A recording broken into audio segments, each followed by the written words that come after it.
Bonjour à tous et bienvenue pour cette nouvelle table ronde, la 74e, sur la folle histoire de Max et Léon. Aujourd'hui, on est quatre, tranquillement, petit comité. Je m'attendais à ce qu'il y ait plus de monde pour cette table ronde, mais bon, pourquoi pas.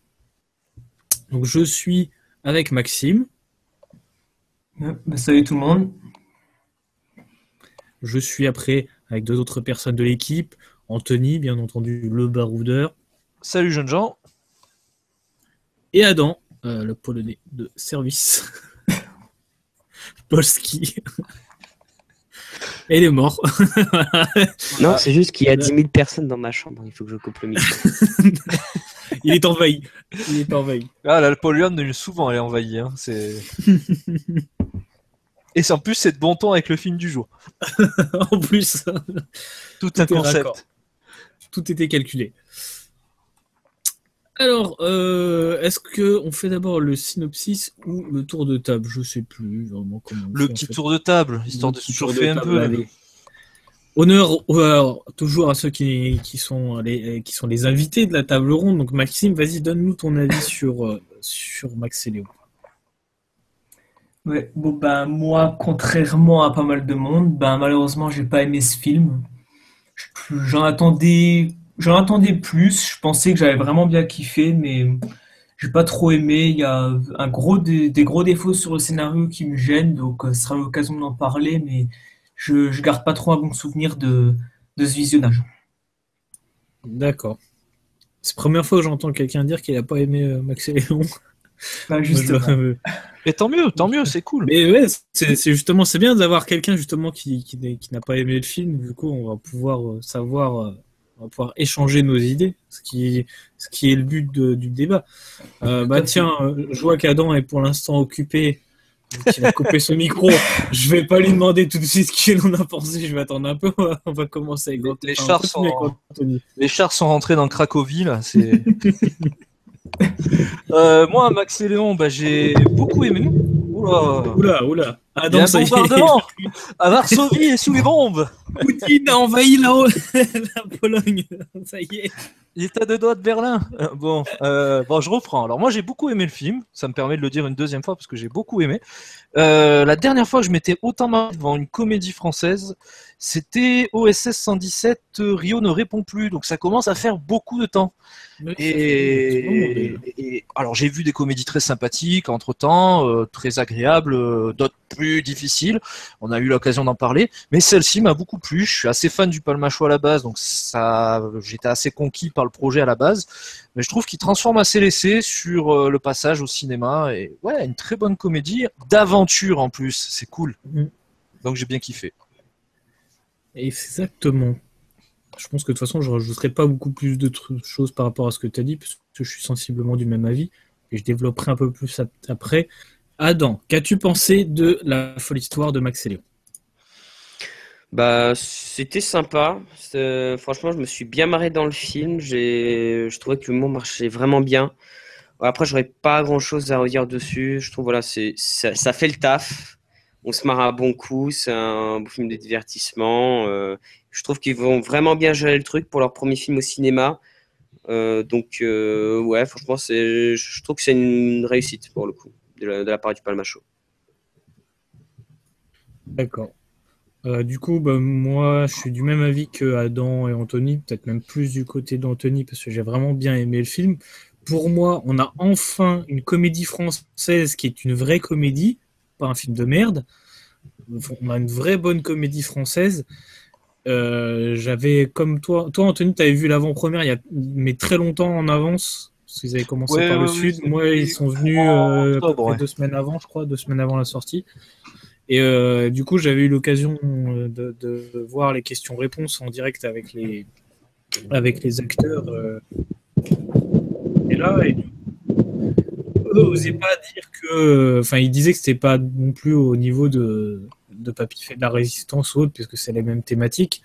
Et moi, j'aurais pas peur de dire que finalement, on n'en est pas loin, en tout cas. On n'est peut-être pas tout à fait au même niveau, mais on n'en est pas loin.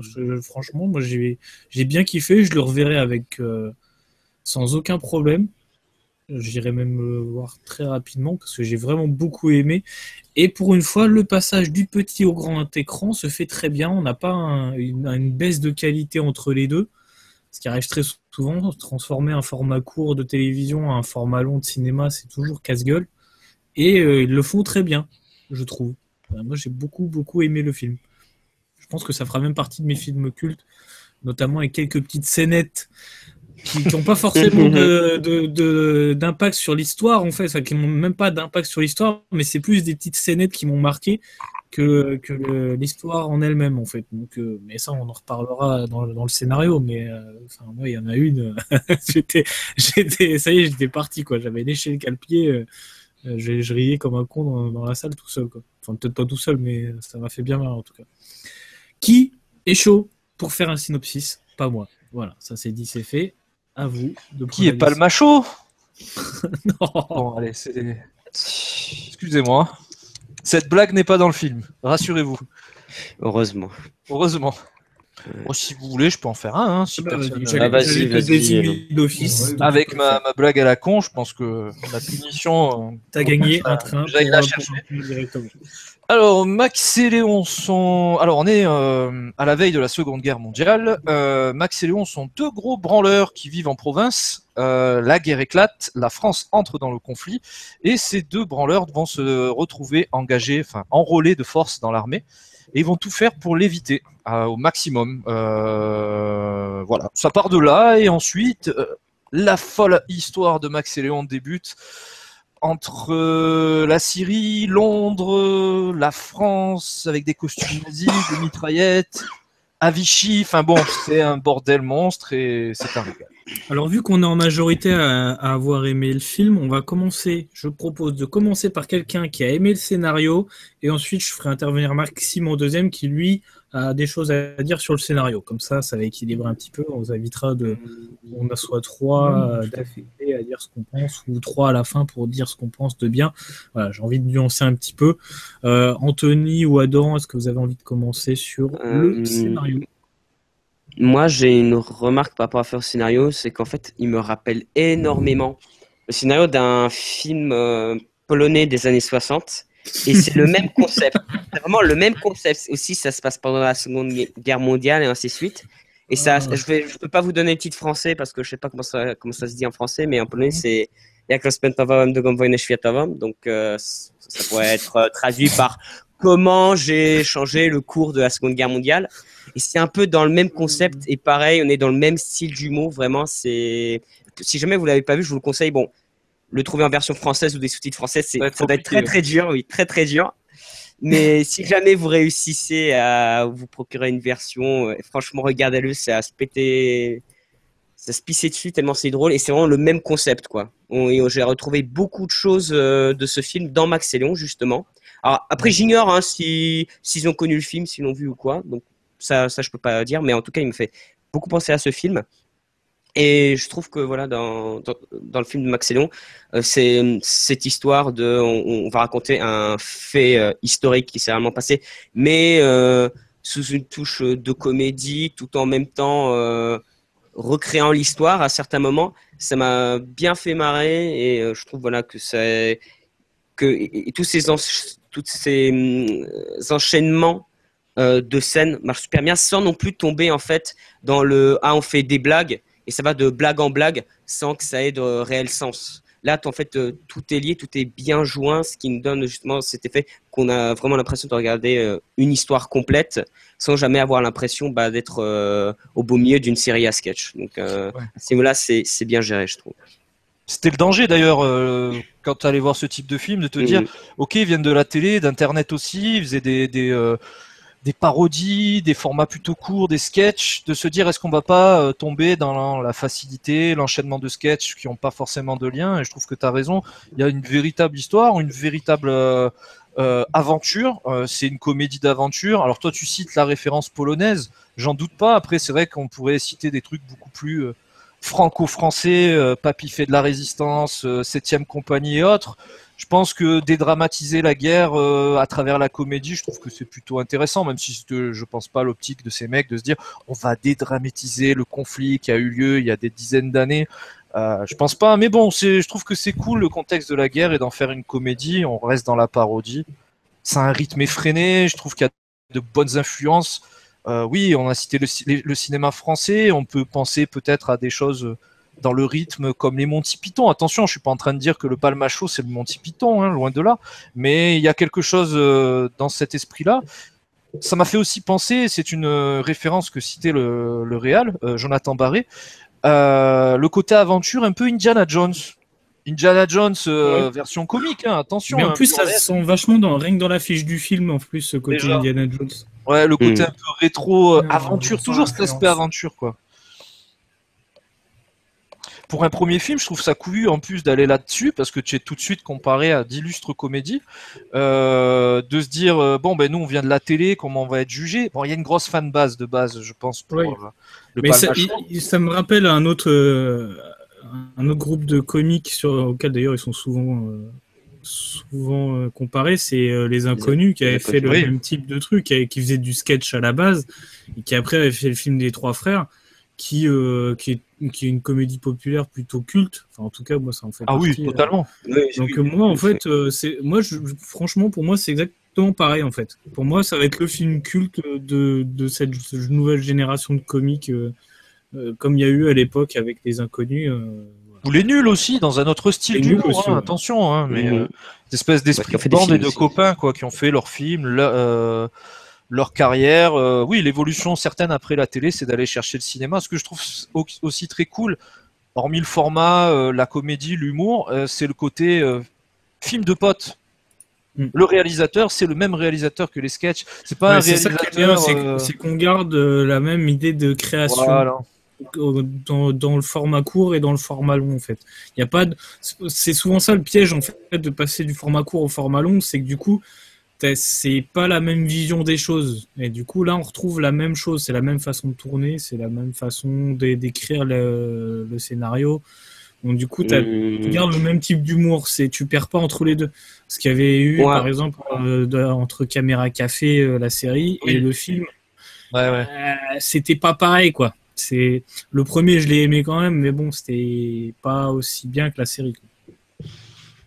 Après, mais tu vois quand même une certaine différence entre le film et ce qu'ils faisaient de base. En fait, c'est juste qu'en fait, ils ont retransposé ça par rapport à un nouveau média, parce que vu que le média d'internet de la télé est très différent comme celui du cinéma, mais justement cette transition, je trouve qu'ils l'ont très très bien gérée et ils ont réussi à conserver leur style dans le cinéma. C'est-à-dire que tu ressens leur style malgré que tu te retrouves dans un média audiovisuel qui est celui du cinéma.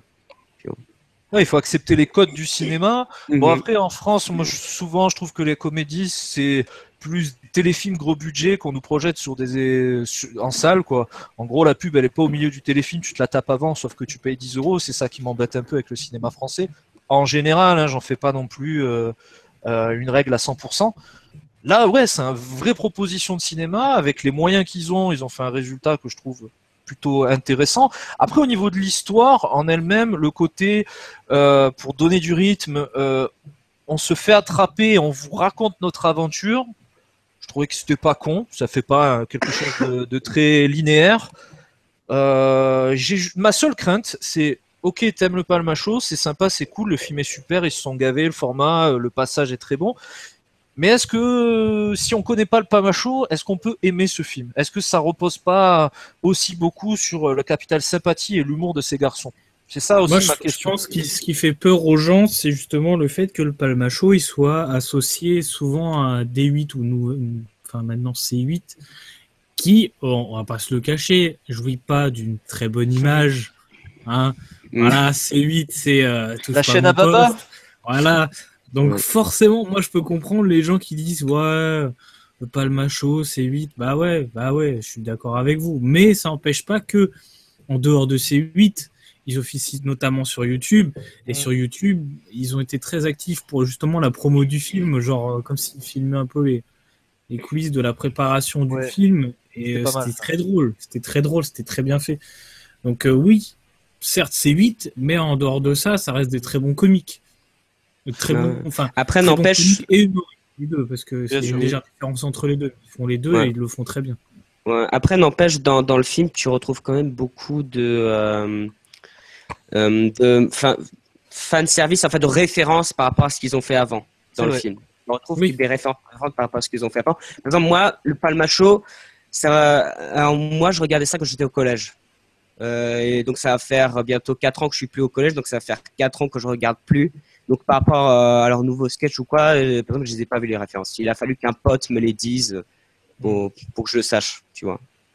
Donc, mais après, c'est pas dérangeant. C'est pas dérangeant parce qu'en fait, dans le film, à aucun moment, je me dis, tiens, j'ai l'impression que ça fait référence à quelque chose, mais je sais pas, ça fait référence à quoi. À aucun moment, ça, c'est plus des clins d'œil, en fait, qui sont faits dans ce film. Et ça, c'est sympa, tu vois. À aucun moment, ils vont faire, tiens, référence par rapport à ce qu'on fait, t'as vu, t'as aimé t'as aimé ça dans nos sketchs, on le met dans le film. Non, là, ils font juste des clins d'œil, donc c'est bien. Ils veulent pas non plus.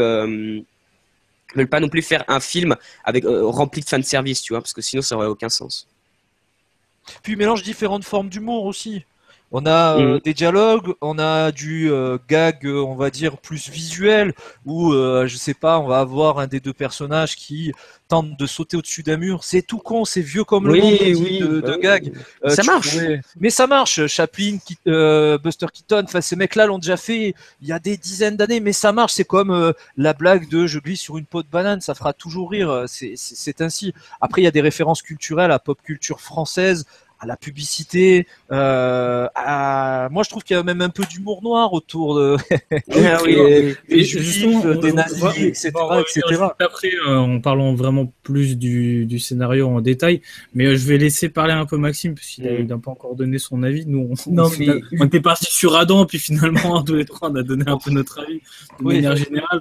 Mais du coup, je vais laisser parler un peu Maxime, parce que je sais qu'il a des choses à dire, et que justement, j'ai envie de savoir ce qu'il a envie de dire sur le scénario. Donc vas-y Maxime, lance-toi. Justement, premièrement, je vais rebondir sur ce que disait Anto, sur le fait de, si on ne connaît pas le Palma Show, est-ce qu'on peut apprécier le film? Donc personnellement, moi je connaissais de nom le Palma Show, mais je ne connais pas du tout leur travail, je ne sais pas du tout ce qu'ils me proposent, je ne savais pas du tout à quelle forme d'humour m'attendre, j'ai allé en tout inconnu. Ce qui m'a attiré, surtout le côté, on disait oui, le côté original de l'œuvre, ça sort un peu du cinéma actuel. On traite un peu une comédie d'aventure sur le thème de la guerre. Ça rappelle un peu les comédies que j'aime bien des années 60-70, La Grande Vadrouille, Sixième Compagnie, etc. Et donc, je me suis dit, je vais voir ce que ça donne, le Palma Show, parce que je ne connaissais pas. Donc, pour parler de l'humour en lui-même, j'ai pas du tout adhéré. Donc, j'ai lâché quelques sourires à certains moments, mais j'ai pas trouvé ça spécialement drôle. Mais pour parler du scénario, c'est justement, je me demande si ce film, on le trouve pas drôle, est-ce que c'est pas léger dans le contenu? Parce que le scénario en lui-même, il a rien de, comme on dit, c'est juste pour moi, c'est juste une petite aventure de Max et Léon qui font leur périple, ils doivent prendre malgré eux part à cette guerre, et donc ils font ce qu'ils ont à faire. Mais je trouve que dans le contenu, c'est assez léger. Il n'y a rien de vraiment qui... Parce que le contexte permettait justement de faire cette dédramatisation de la guerre dans les années 60. Bon, c'était 20 ans après l'occupation, donc je trouve que ça va encore un sens. À cette heure aujourd'hui, ça a un sens du fait que, on trouve dans un cinéma français assez aseptisé, qui peine à nous proposer des choses nouvelles, des choses vraiment convaincantes, surtout dans le domaine de la comédie. Mais ici, je trouve pas qu'il y avait matière à nous faire un scénario sur la guerre. J'aime bien l'idée, mais dans le contenu, je trouve pas que le scénario n'a rien de spécial. Je trouve pas qu'il ait quelque chose... Si on n'adopte pas l'humour, je vois pas vraiment comment on peut apprécier ce film.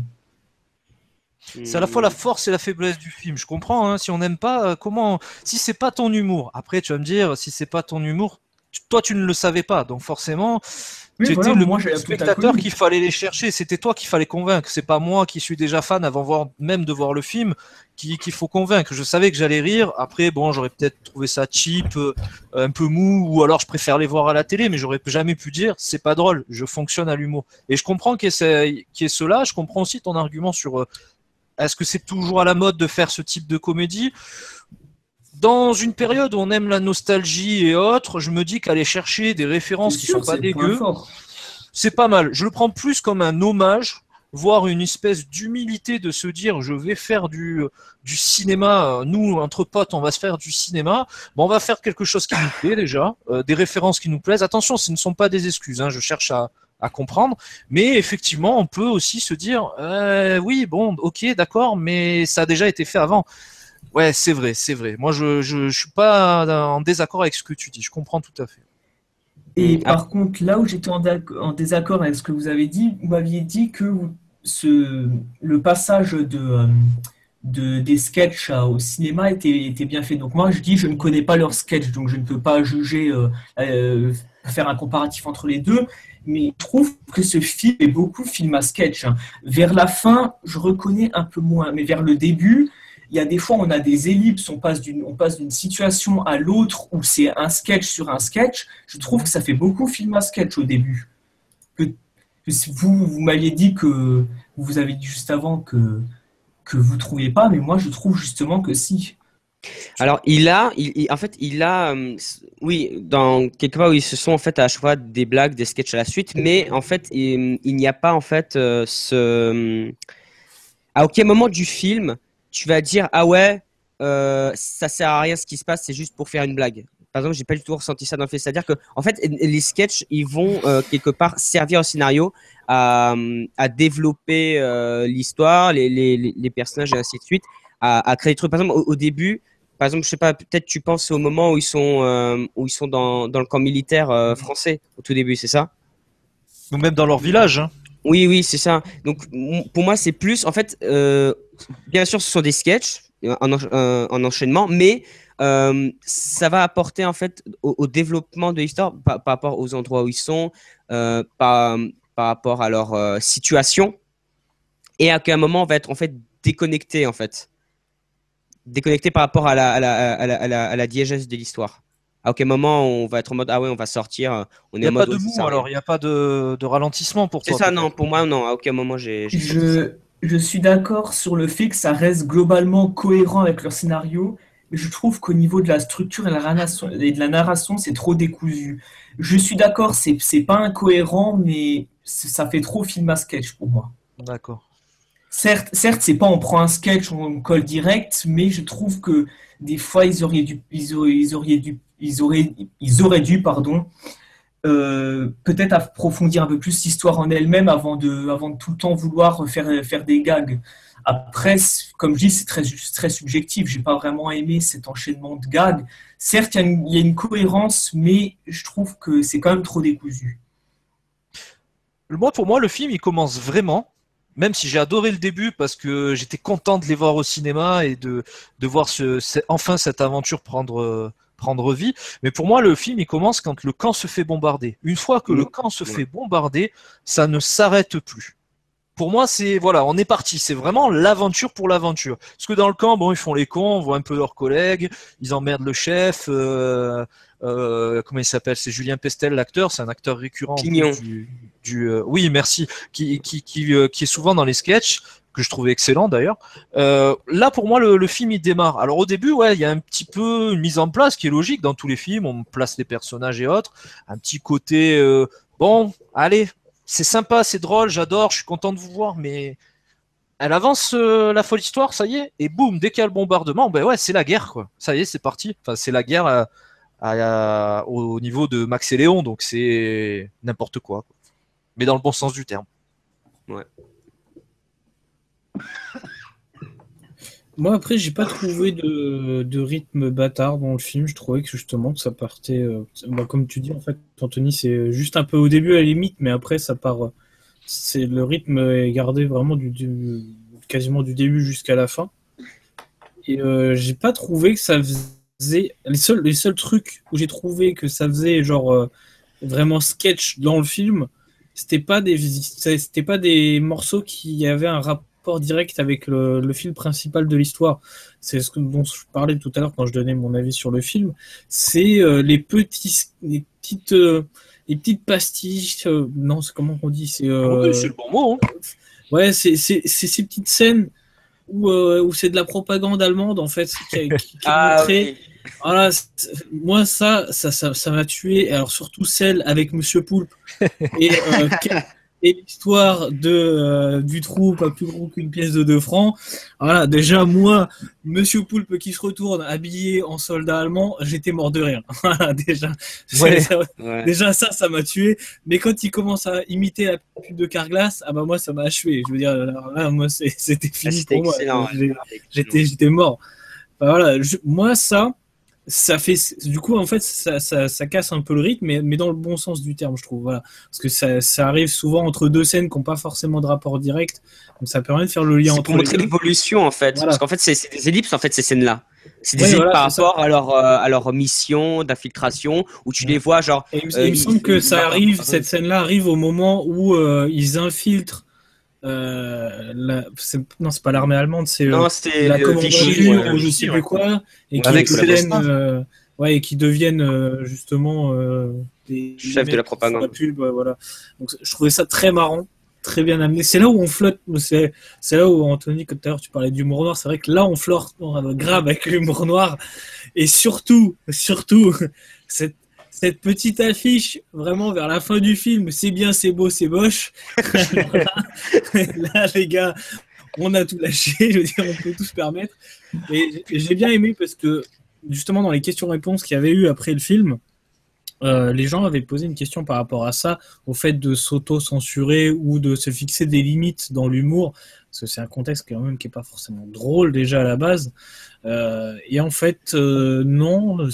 Enfin, moi, je trouve qu'ils l'ont fait avec finesse. On n'est pas parti dans la lourdeur, on n'est pas trop parti dans. On a tenté de faire une blague, mais c'est un peu foiré. Ils ont trouvé juste la limite. Voilà. C'est bien, c'est beau, c'est boche.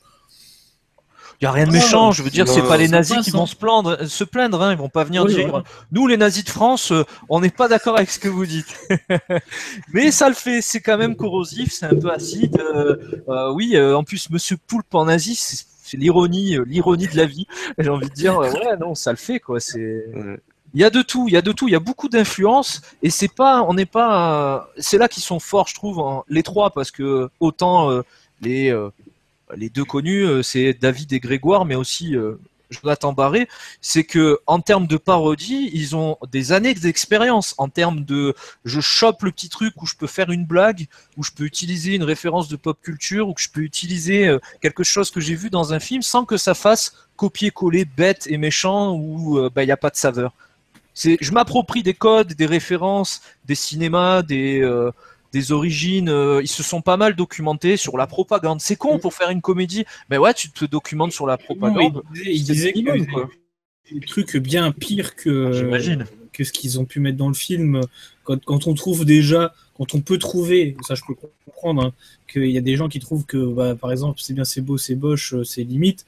Faut apparemment, enfin moi j'ai jamais vu, je me réfère à ce qu'ils ont dit, mais quand ils ont étudié, enfin qu'ils ont cherché des informations pour le film, ils ont trouvé bien pire en termes de propagande nazie, quoi. Ouais, je sais que c'était pas drôle aussi, les propagandes de l'époque. Là, c'était fait pour être drôle. Voilà, là, il y avait justement un effet, voilà, ironique, tu vois. Et encore, c'est bizarre parce que moi, des personnes qui ont vu le film, pour eux, c'était pas les blagues par rapport à ça qui étaient le plus, limite pour eux, ce qu'ils ont trouvé limite, par exemple, c'était quand ils se retrouvent quand ils sont en Syrie.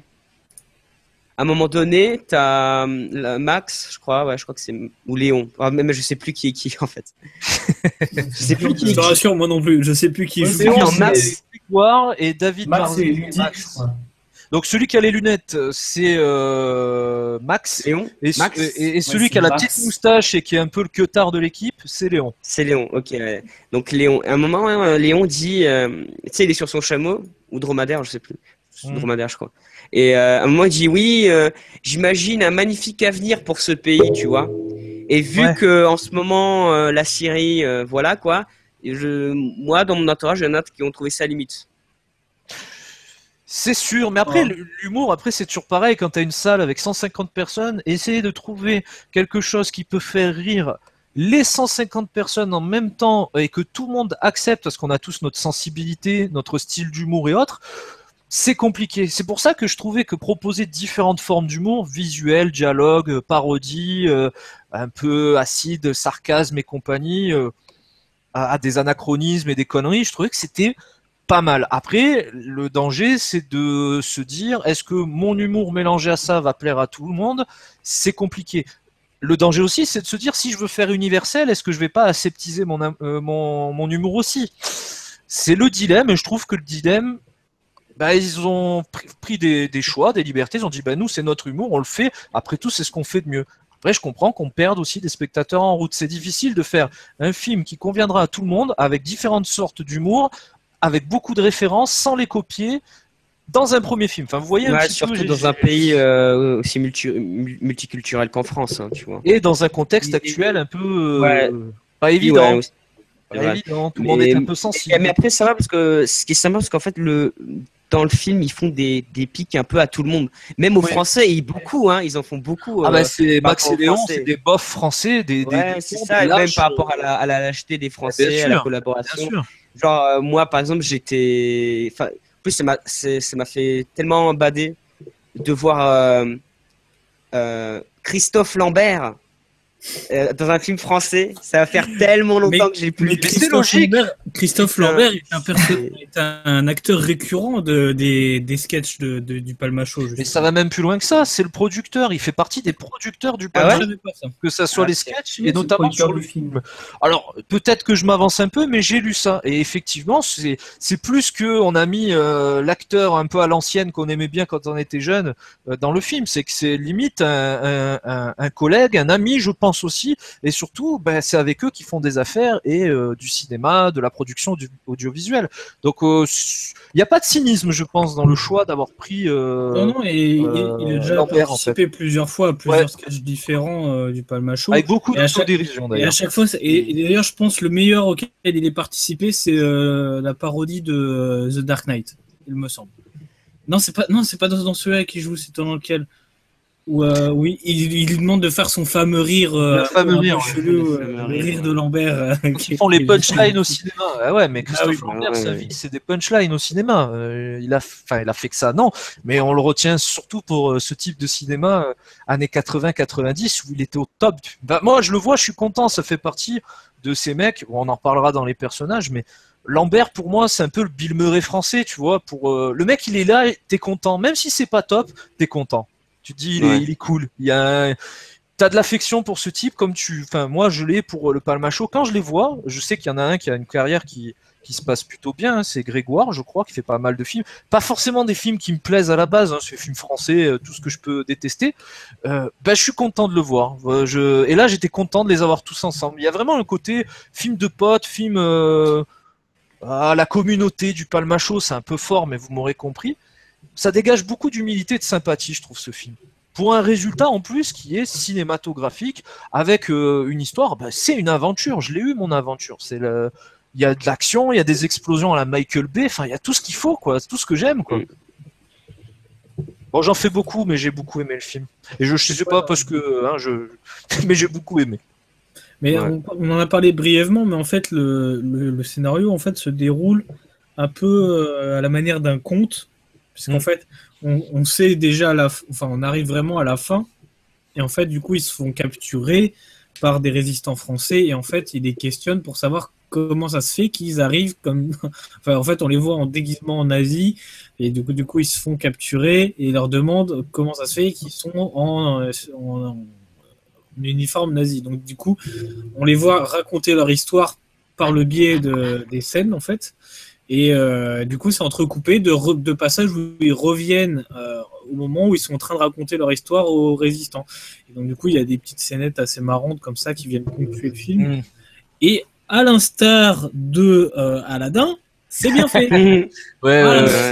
Parce que faut pas se cacher, dans Aladdin, c'était de la merde. Ça servait Mais encore, pas à c'était la grand-chose. meilleure idée d'Aladin. Ça me fait chier de dire ça c'est vrai que sur Max et Léon, idée du mais film. c'était la bonne idée. Sauf que là, il le raconte à des résistants et à des Français dans un bar.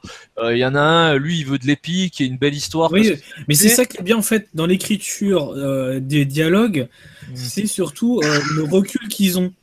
on n'est pas vraiment tout le temps dans le film. Genre, par exemple, le mec, justement, dans un des résistants, lui, il est à fond dans l'histoire, il veut savoir, machin. Après, il y en a un, lui, il est complètement en dehors de l'histoire parce qu'il dit, il demande s'ils connaissent pas un mec qui était dans la ville des côtés, là où ils étaient, alors que personne le connaît, donc tout le monde s'en fout. Enfin, voilà, il y a des personnages complètement différents, mais en plus de ça, j'ai oublié ce que je voulais dire juste après par rapport au dialogue, mais du coup, si vous avez un truc à dire, allez-y, parce que j'ai oublié ce que je voulais dire.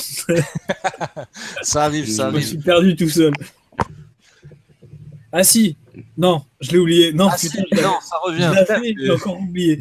Putain, attends, c'est par rapport au dialogue. Ah si, voilà, c'est la scène où ils se battent avec, dans l'espèce de mairie, avec le méchant qui est leur patron, voilà, Célestin, où en fait ils essaient de le persuader que les étrangers sont pas forcément, enfin voilà, c'est des êtres humains comme tout le monde, et genre il s'installe un espèce de climat où tu penses que le mec il va changer d'avis, genre il va devenir super gentil, et en fait non, pas du tout, ça reste un immense connard, et donc du coup il continue comme ça.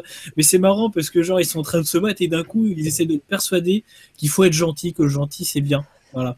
Mais tu vois jamais ça dans les films, tu vois, surtout quand ils sont en train de se battre, tu te dis voilà, ils vont se battre et jusqu'au bout.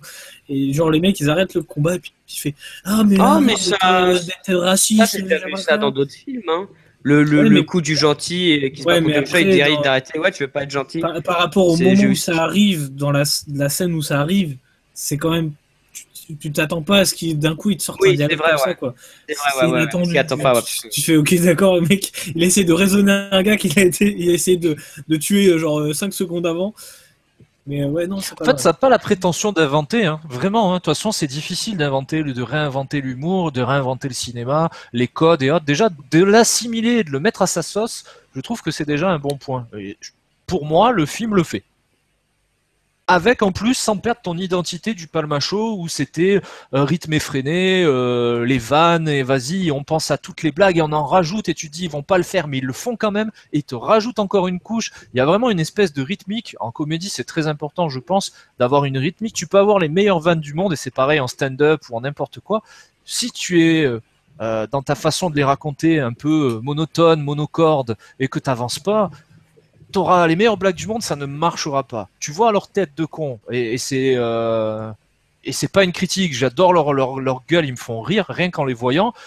Te balancer leur dialogue avec un réalisateur qui les connaît, qui les comprend, qui les apprécie, et ça se sent à l'écran, une amitié que tu vois, je pense, aussi à l'écran. Il y a vraiment quelque chose d'hyper naturel dans leur façon de jouer, de faire du cinéma.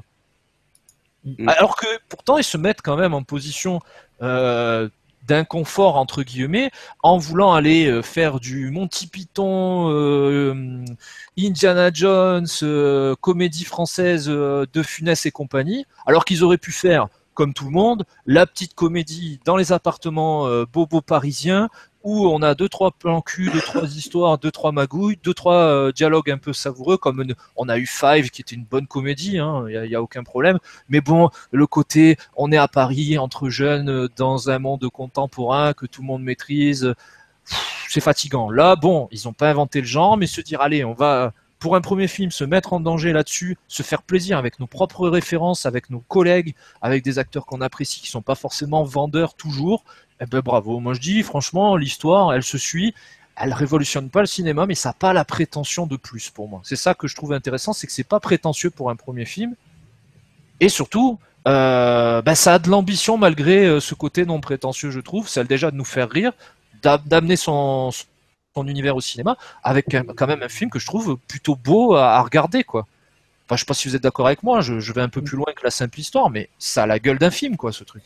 Ouais, surtout en fait, ça passe aussi par le visuel et franchement, visuellement, il y a une vraie ambiance de Second Guerre. Je veux dire, au niveau des véhicules utilisés, les tenues, les décors, ils ont fait un taf, je trouve, de dingue. Ah, t'y crois, hein. Visuellement, je me suis pas senti en dehors du film une seule fois, quoi. Les décors sont bien là, il y a pas de. Et encore, moi, je suis pas sûr, par rapport à leur tenue de soldats français, je suis pas sûr que c'était ceux-là à l'époque. Non, mais il y a un truc qui m'a fait tilter par rapport à leur. Oui, ça fait un peu plus américain, je trouve. Ouais, c'est vrai. Je sais pas, ça faisait surtout quand tu vois Lambert arriver avec son petit blouson de cuir avec un peu Ouais. Mais c'était en vraie référence par rapport à ça, parce que vu que Christophe Lambert, il a joué dans beaucoup de films américains, le mettre comme ça, voilà quoi, c'est. Ouais, je pense qu'il y a un peu de ça. Ça le faisait. Les mecs se font des kiffs, j'ai vraiment l'impression qu'ils se font des kiffs. Alors, Ouais, bon, mais en plus, les caméos, ils sont. Moi, je les trouve super cool dans ce film. Par exemple, il y a le Il y Noir. a Foresti, Alban Lenoir. Ouais, mais même par exemple, Il y a Cadmerade, le tu vois. demi-frère de, il y a le demi-frère de Alexandre Astier, j'ai oublié son nom. Ouais, Bon, aussi. T'as aussi les gars de Golden Moustache aussi Ouais. qui sont Oui, dedans. qui font, je trouve le petit caméo, il est bien sympathique parce que genre, ils essaient de frimer avec leur surnom de résistante. Oui. Et c'est pitoyable parce qu'ils font ça juste pour draguer la meuf qu'on a rien à foutre en fait. C'est ça. C'est tellement bien. ils ont su fédérer aussi des acteurs de différents horizons, on pourra en parler dans les personnages. Pour un premier film, réunir autant de potes déjà, de les imposer pour une production, ça doit pas être évident non plus. Et bon, ils sont pour la plupart connus aussi, hein, c'est pas non plus le pote de la 6e B quand t'étais au collège, hein, loin de là.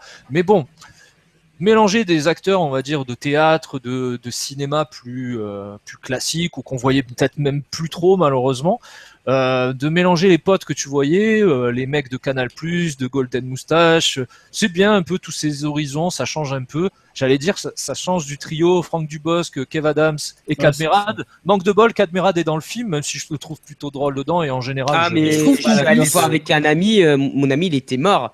La scène où t'as Cadmerade qui balance son manteau sur sa femme, le mec était en train de décéder à côté de moi. Mais là où c'est bien joué, c'est parce que déjà, en fait, il n'intervient pas dans l'histoire principale, dans la ligne de l'histoire principale. C'est un truc secondaire, c'est une petite scène comme ça. Mais en plus, en dehors du film, dans la promo du film, justement, sur YouTube, on les voit, donc eux deux, discuter avec Cadmerade, justement, du potentiel rôle qu'ils vont lui donner dans le film. Et il dit, ouais, je vais jouer un gogol. Un truc dans le genre. Et finalement, dans le film, il sait pas si loin que ça, en fait, de ce qu'il dit dans le truc. Et j'ai trouvé ça tellement marrant parce que j'avais vu cette vidéo avant de voir le film et j'ai trouvé ça bien amené, en fait. Je trouvais que ça collait avec le truc. Donc, du coup, ouais, je trouvais ça intelligent. Ils l'ont bien vendu, leur film. Ouais. Je vois que les cours de propagande nazie ont porté leurs fruits. Parce que, après tout, ce sont, même si la cause est différente, ce sont les mêmes codes que la publicité, au final. Et je trouve qu'il y avait une belle promotion avec beaucoup d'autodérision, de simplicité, d'humilité. Encore une fois, j'insiste beaucoup là-dessus, parce que moi, c'est super important au cinéma. Je n'aime pas me sentir face à quelqu'un de prétentieux ou un cinéma qui l'est. Là, c'était pas le cas. En plus, pour une première comédie, encore une fois, je trouve que c'est plutôt ambitieux. C'est pas révolutionnaire, j'attends pas la révolution, mais en tout cas, c'était plutôt ambitieux et surtout, on le fait à fond, à 100%, on fait pas les choses à moitié. Et puis, on va pas voir le racisme et tout ça comme d'habitude. Excuse-moi, Maxime. Justement, comme tu dis, ce film est très personnel et ça, c'est quelque chose qu'on forcément on peut que aimer. Mais du coup, je trouve que ce film, globalement, c'est plus un prétexte pour placer des caméos, pour faire des sketchs qui leur tenaient à cœur, que plus pour raconter une histoire. Et tu vois, c'est pour ça que je te dis, si tu n'aimes pas forcément énormément les films bourrés de références, les films parodiques, et t'es pas vraiment sensible à l'humour du Palmachot, encore une fois, tu vois, il me propose pas une histoire. Oui, que tu peux te rattraper à ça, quoi. Ouais, voilà, tu vois. Ouais, c'est pour ça, je trouve que dans leur démarche, je suis pas sûr, après, bon, je suis pas dans leur tête, hein, mais je ne pense pas qu'ils ont d'abord pensé à tiens, alors, il y a un personnage, j'ai envie de le faire comme ça, il me fait penser à tu vois, je pense qu'ils n'avaient pas vraiment, dans leur conception, plus une idée de scénario vraiment, tu vois, forte, mais plus une idée de faire rire. En même temps, tu vas me dire, c'est le but d'une comédie. Oui. Mais c'est pas ce genre de film. Voilà, plus une idée de se faire plaisir, de se dire notre plaisir va se voir et va faire plaisir aux gens peut-être aussi. Cette volonté de dire on va être le plus authentique possible, se faire plaisir. Je comprends. C'est tout autant une qualité qu'un défaut. Oui, ça passe ou ça casse selon le public en face et les attentes. Ce film, je pense qu'il y a deux tranchants. Oui, clairement. Il marche bien parce que le bouche à oreille était bon, parce que je pense que le public qui va beaucoup au cinéma, on va dire les 15-30 ans, Palmachot, je pense que c'est quelque chose qu'ils ne maîtrisent, c'est pas le mot, mais qu'ils connaissent, pour lequel ils sont assez sensibles. Après, l'humour, c'est toujours pareil, on peut trouver ça pas drôle du tout. Et effectivement, Max et Léon ne va pas forcément vous éclater si vous n'aimez pas l'humour du Palmacho. C'est certain, mais c'est leur force aussi. Donc c'est un peu le dilemme et le paradoxe de tout ça, quoi. Ouais. Après, ce qui est quand même, je trouve important à signaler, c'est que le film en ce moment, il marche super bien. Et il marche tellement bien qu'il bat Doctor Strange au box-office. C'est beau. C'est beau. Ah oui, hein, un film français qui bat un Marvel au box-office, c'est pas ça. Hein. Et pourtant, c'était pas annoncé, enfin, c'était pas sur le papier, en tout cas, c'était pas prévu pour ça. Hein. Quand tu regardais, il était pas diffusé dans des grandes salles, et il était pas diffusé. Après, ils ont eu la technique des avant-premières. Ça, c'est la technique des films qui n'ont pas forcément le budget promotion de folie. C'est de se dire, on va faire un paquet d'avant-premières, on va aller au charbon, on va essayer d'aller chercher les gens. Des vraies avant-premières, parce que les toutes premières ont commencé, je crois, à plus d'un mois avant la sortie du film. Je confirme. Ouais.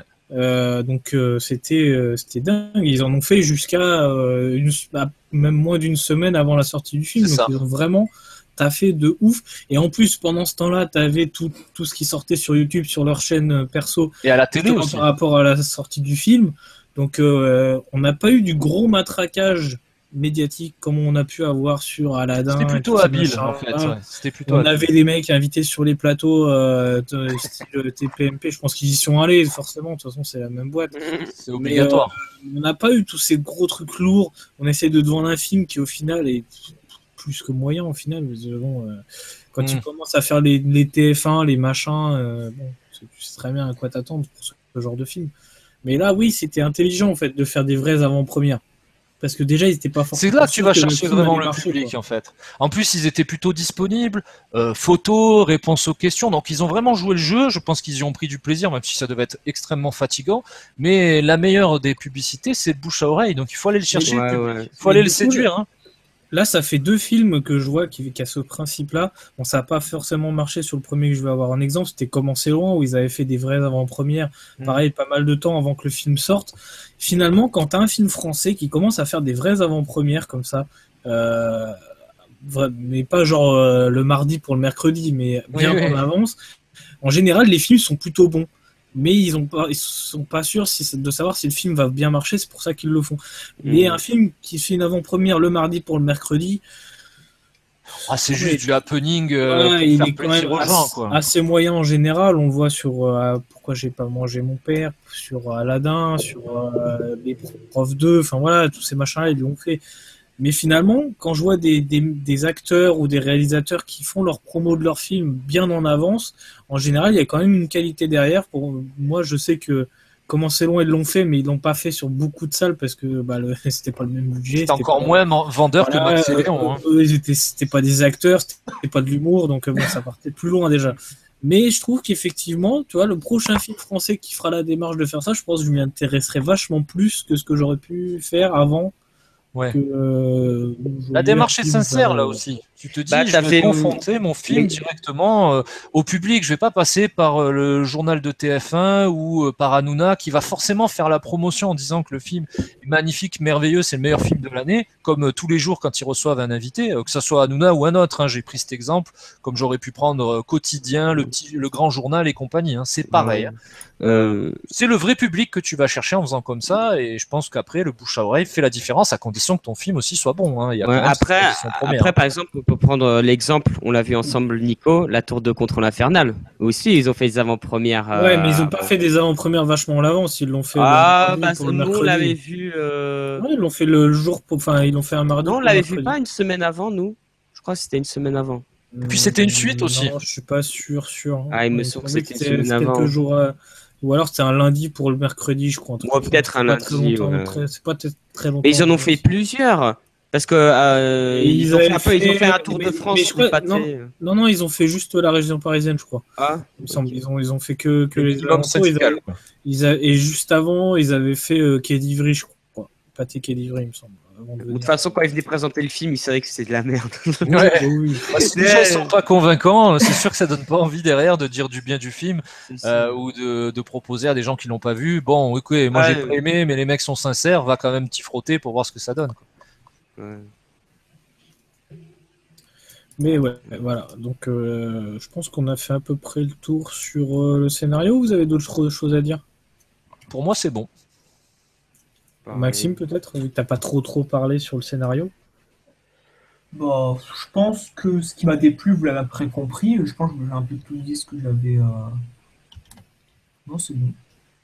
D'accord. Est-ce qu'on passerait pas sur le casting, qui est, je pense, la partie la plus grosse après le scénario sur ce genre de film, même si on a déjà parlé un peu du truc, mais au moins refaire un petit tour rapide sur le casting. Ah oui, Ben, oui. C'est une grande force du film pour moi. Oui. Vraiment. Je peux attaquer Vas-y, lance-toi. Je sais pas, je veux surtout pas vous griller, hein, les amis. Au contraire. Non, vas-y. Moi, ce que j'aime bien dans ce casting, et je l'ai déjà dit un petit peu avant, c'est ce côté très universel et très... comment dire? Je vais chercher des gens que j'aime bien dans différents médias ou dans différentes formes.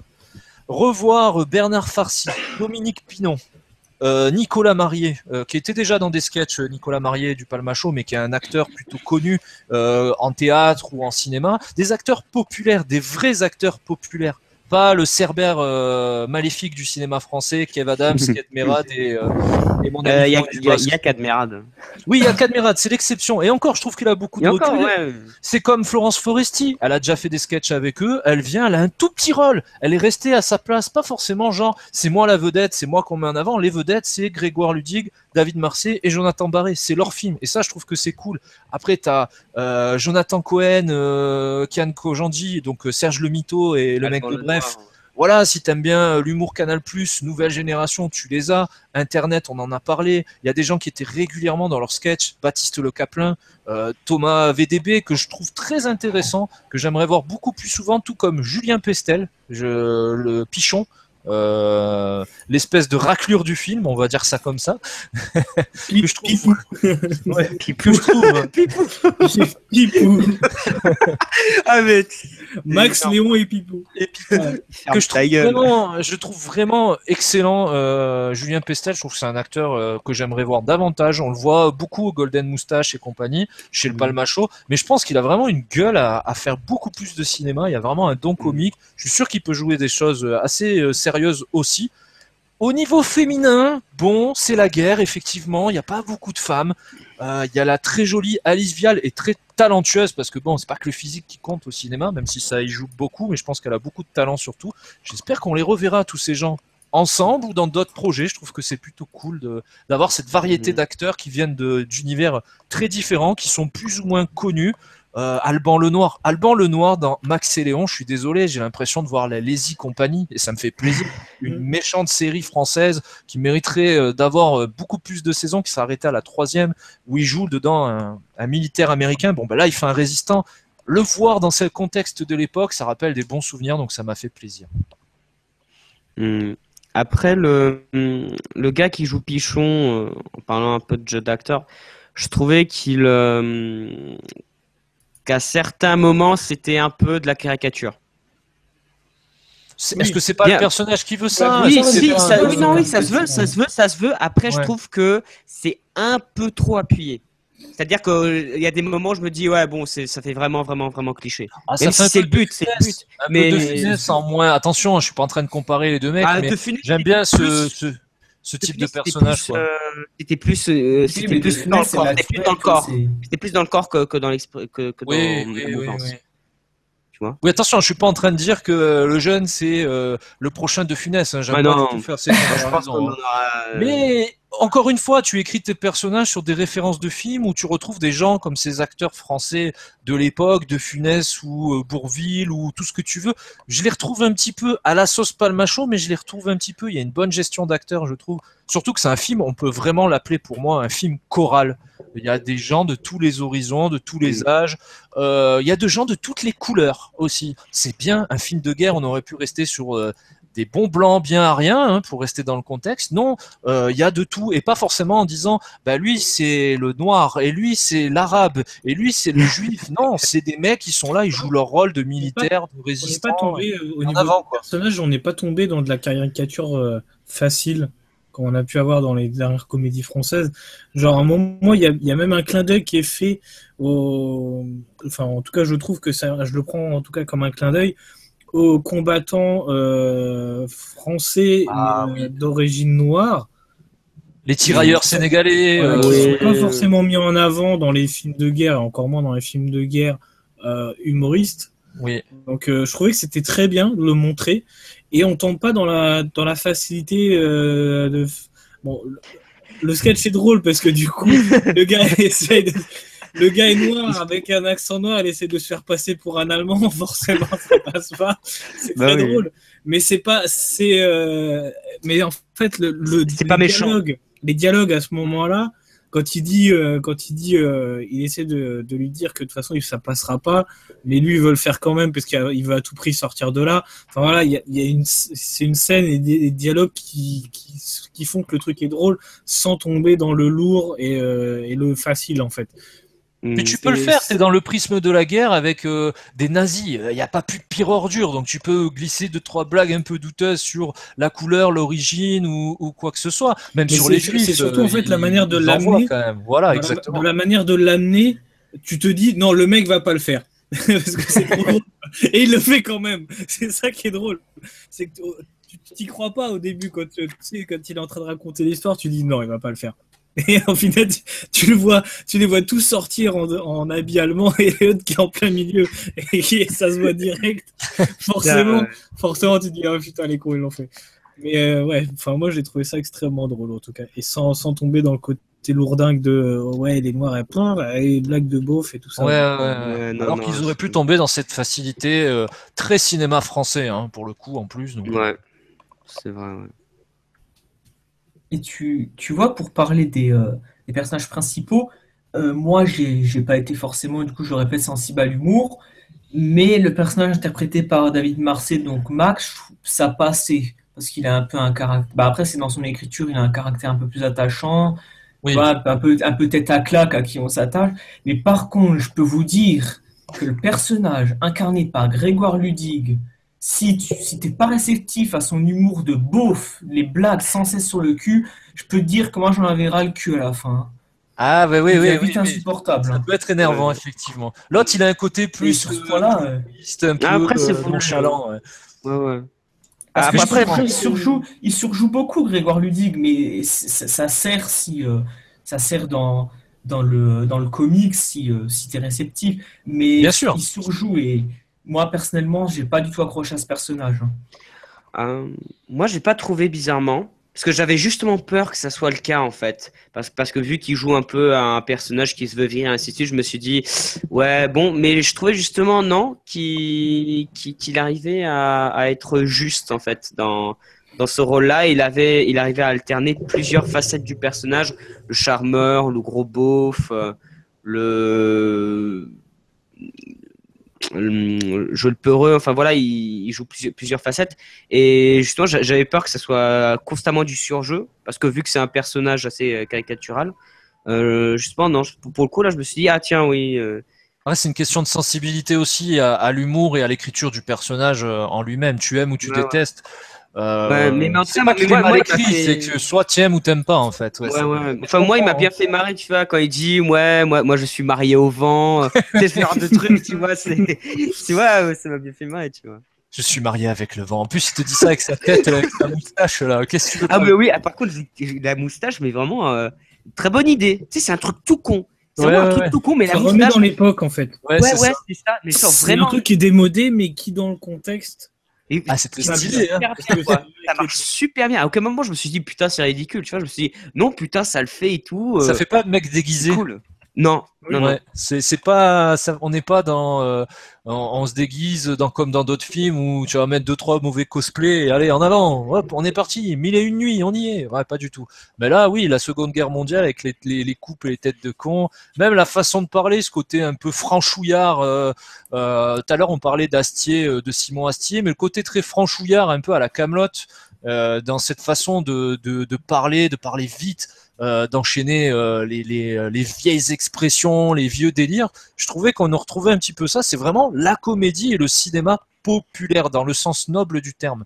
Pas populaire dans le sens 3 blagues, Black M et on a fait un film quoi. Non, c'est pas ça le populaire. Enfin, selon moi, hein, c'est toujours pareil. Hein.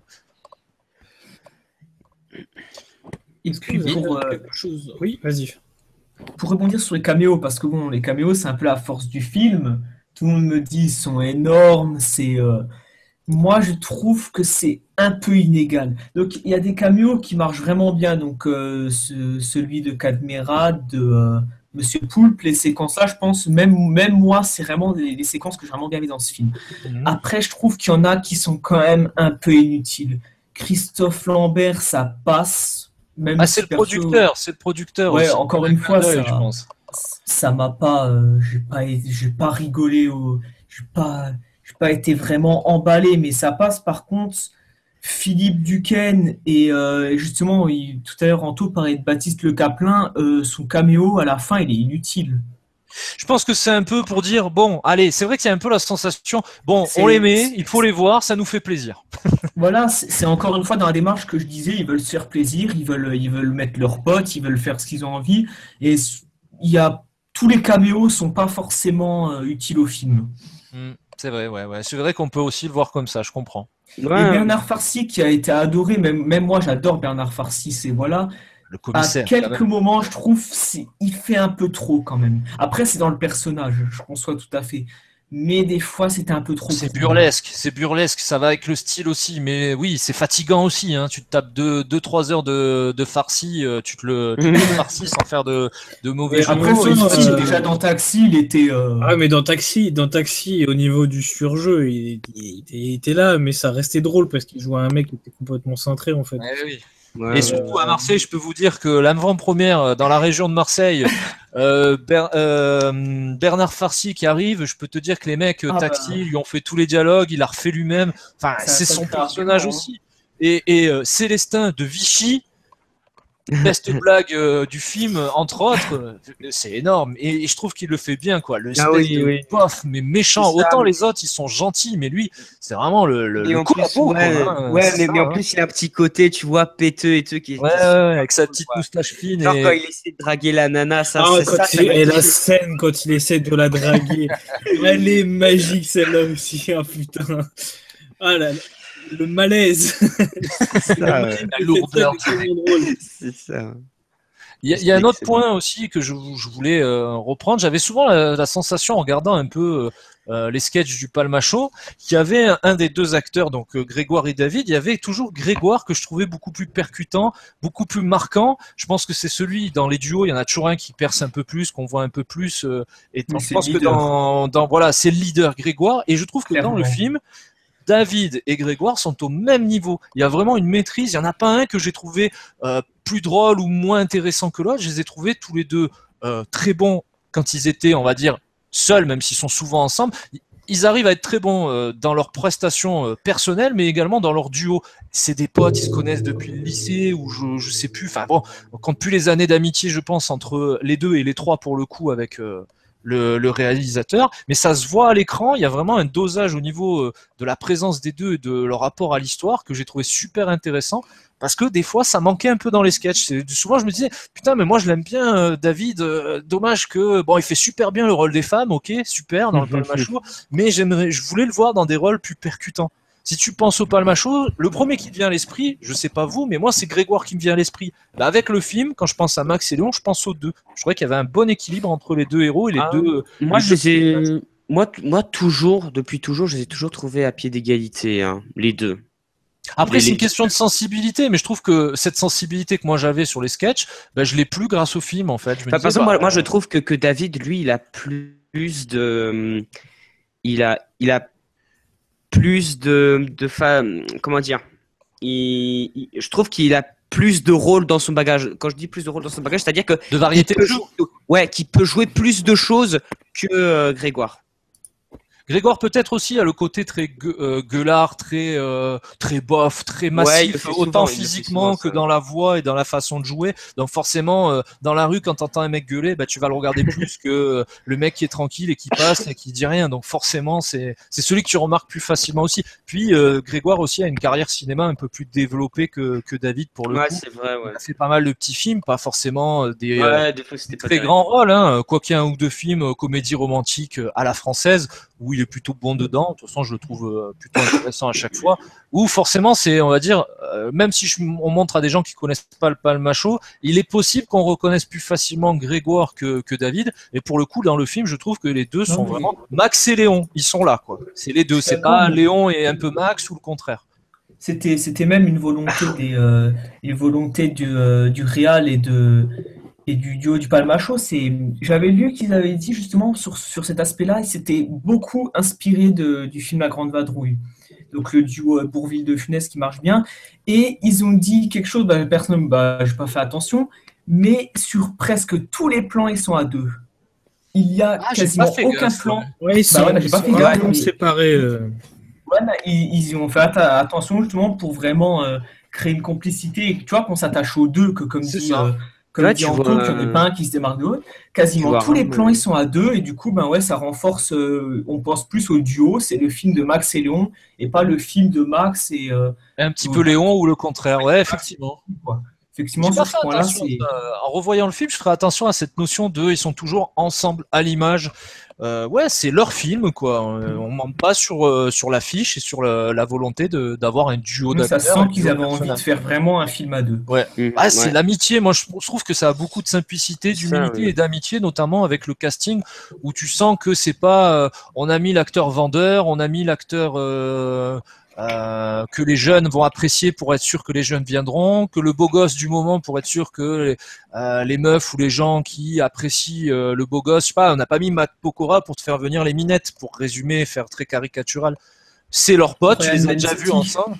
Il y a des acteurs de toute génération, de tout talent. Le duo, parce qu'il y a beaucoup de duos aussi dans les personnages. Kian Kojandi et Jonathan Cohen, Serge Le Mito. Il est génial, ces passages où le mec se met à Walp gratuitement. Ah oui, pour moi c'est le meilleur passage du film. Puis même, enlevez les Franck. Oh justement, je suis pas d'accord. Hein. Ça, c'est un truc, mais je trouve c'est d'un vide. Mais je comprends pas comment vous pouvez aimer ça. C'est tout con, mais moi j'y arrive pas. C'est un truc débile. Ce qui est intéressant dans cette scène, c'est qu'en fait, c'est censé être des soldats d'élite et ils tombent contre deux pégus qui sont déguisés en allemand, qui leur disent enlevez les frocs. Et les gars, ils sont censés avoir fait des exploits de ouf et contre deux pauvres soldats. Et ils enlèvent leur froc et voilà. Et en étant fiers, tu vois, en étant fiers. Là, il est content de se mettre à Walp, Là, c'est sa passion de se mettre à Walp. Avec un soupçon d'homosexualité très, très efféminé. Enfin non, c'est même pas efféminé, c'est genre... je sais pas, on sent que le mec... C'est érotico-gay, en fait. Ouais, c'est érotico-gay, c'est exactement ça. Mais tu vois, c'est le mec qui se met à Walp et il prend du plaisir, tu vois. Je sais pas, il est bizarre, tu sais, il est un peu malaisant, le personnage, tu fais... Il est bizarre, lui. Tu vois d'ailleurs à la tête de Kian qu'il est pas content. Ce décalage entre le sketch et le contexte du film, pour moi, ça marche pas. Après, bon... On peut aimer le côté décalé, mais moi, c'est peut-être trop sketch-là, ça ne marche pas pour moi. Pour moi, il faut que c'est un minimum de cohérence. Après, oui, ça dépend des gens. C'est la sensibilité, c'est toujours pareil. Mais je comprends. Tu prends moi, l'humour que j'adore, c'est le non-sens total. Par exemple, moi, je kiffe regarder des vidéos de gars comme iDubbbz, Max Mofo ou Fifi Franck, et ça n'a aucun sens. C'est juste du what the fuck pour du what the fuck. Et toi, ça te plaît?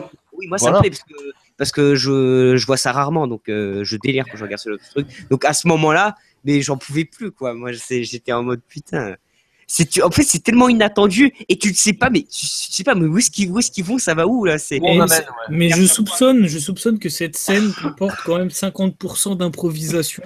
C'est possible. Connaissant le personnage, le mytho. Le mytho, qui part souvent d'impro quand il faisait du bloqué là. Franchement, je pense que le gars, il a rajouté 2-3 trucs en plus de ce qui va être fait dans la scène, parce que tu sens que, je sais pas, il y a un côté de, il se passe un truc, enfin, il y a un truc qui devrait être fait, mais on le fait pas. Même les acteurs à côté de lui, t'as vu comment ils réagissent? Voilà, c'est ça, c'est qu'en fait, ils réagissent pas vraiment, comme si il y a quelque chose qui se passait qui n'était pas prévu, et ils sont un peu perdus. Mais je pense que c'est peut-être la scène du froc. Elle devait peut-être pas se passer tout à fait comme ça, je pense. La scène du froc. C'est exactement ça, en plus. La dernière fois que j'ai vu un film avec un casting, il était beaucoup plus conséquent, vous allez comprendre où je veux en venir, mais un casting aussi divers et varié, c'était Mission Cléopâtre. Mais un bon casting vraiment qui partait dans tous les sens. Attention, il y avait de la vedette à gogo dans Mission Cléopâtre. Hein. Je suis pas en train de dire que c'est des vedettes toute la distribution de Max et Léon. Mais cet esprit de mélanger des genres, des mecs de toutes les origines, de tous les humours. Ces deux films se ressemblent beaucoup. Je pense, il y a vraiment cet esprit-là, et il y a pire comme référence, hein, j'ai envie de dire, Mission Cléopâtre, une comédie de ces culte, 20 dernières années, culte, c'est le mot, on y est, hein, et j'espère et je souhaite que Max et Léon aient le même destin, hein, vraiment. Est-ce que du coup vous avez quelque chose à rajouter sur les castings personnages ou, Non, c'est bon pour moi en tout cas. Alors bon. j'ai envie de garder la musique pour la fin parce que je pense que ça sera pas une très grosse partie, mais je pense réalisation, on est sur un truc plutôt intéressant. Donc parlons réalisation, effets spéciaux, cascades et autres trucs dans le genre. Qui veut se lancer? Vas-y, Tiens, moi. non, t'as pas commandé. T'as pas commandé. Ah, j'ai pas commandé de pizza, Fatigue. non. Vas-y, lance-toi. Ouais. La réalisation en soi, je la trouve très très très classique, avec à certains moments quelques petites idées de réalisation, de cadrage que j'ai beaucoup kiffé, et même quelques idées visuelles qui sont vachement intéressantes. Et là où en fait il se démarque, c'est pas tant par la façon de filmer, mais par la mise en scène en elle-même, par rapport à la façon de placer les acteurs, par rapport à la façon de placer les décors, par rapport à comment on utilise l'environnement autour de nous, qui est très très bien géré. Enfin, tout ce que tu vois dans le cadre, tous les éléments du décor, à chaque fois ils sont utilisés presque dans le film. Et ça c'est vraiment excellent, c'est très très bien géré. Et après, dans la façon de filmer, c'est très très très classique, c'est même très basique, avec à certains moments quelques effets de style qui sont assez sympas, qui font très plaisir. Comme par exemple, et c'est à chaque fois, par exemple, on donne des effets de style pour référencer, pour donner un style. Par exemple, le moment où ils sont en mode espion, on va faire tourner la caméra autour d'eux en contre-plongée. Tu vois, c'est un truc qu'on voit ça souvent dans ce genre de film, ou même dans les pubs avec ce genre d'ambiance. Donc c'est assez sympa. Pour moi, c'est une réalisation c'est pas ouf, mais qui se permet des petits trucs fun qui sont très très bien gérés. Mais par contre, en termes de mise en scène pure, de façon de placer ses acteurs, de façon d'utiliser son environnement, c'est très très bien géré. Et après, c'est pas étonnant parce que vu que le Palmacho, c'est des gars qui, à la base, c'est simple, hein, les gars ils font tout le temps des plans fixes pour leurs sketchs et ils doivent utiliser les éléments qu'il y a autour du décor à chaque fois. Des plans fixes, mais qui changent très souvent. Genre par exemple, tu parlais de la vue en plongée. En contre-plongée tout à l'heure, où il y a un effet circulaire devant eux, légèrement ralenti, genre qui connaissent leur personnage. Ouais. C'est une scène qui dure 5 secondes à peine.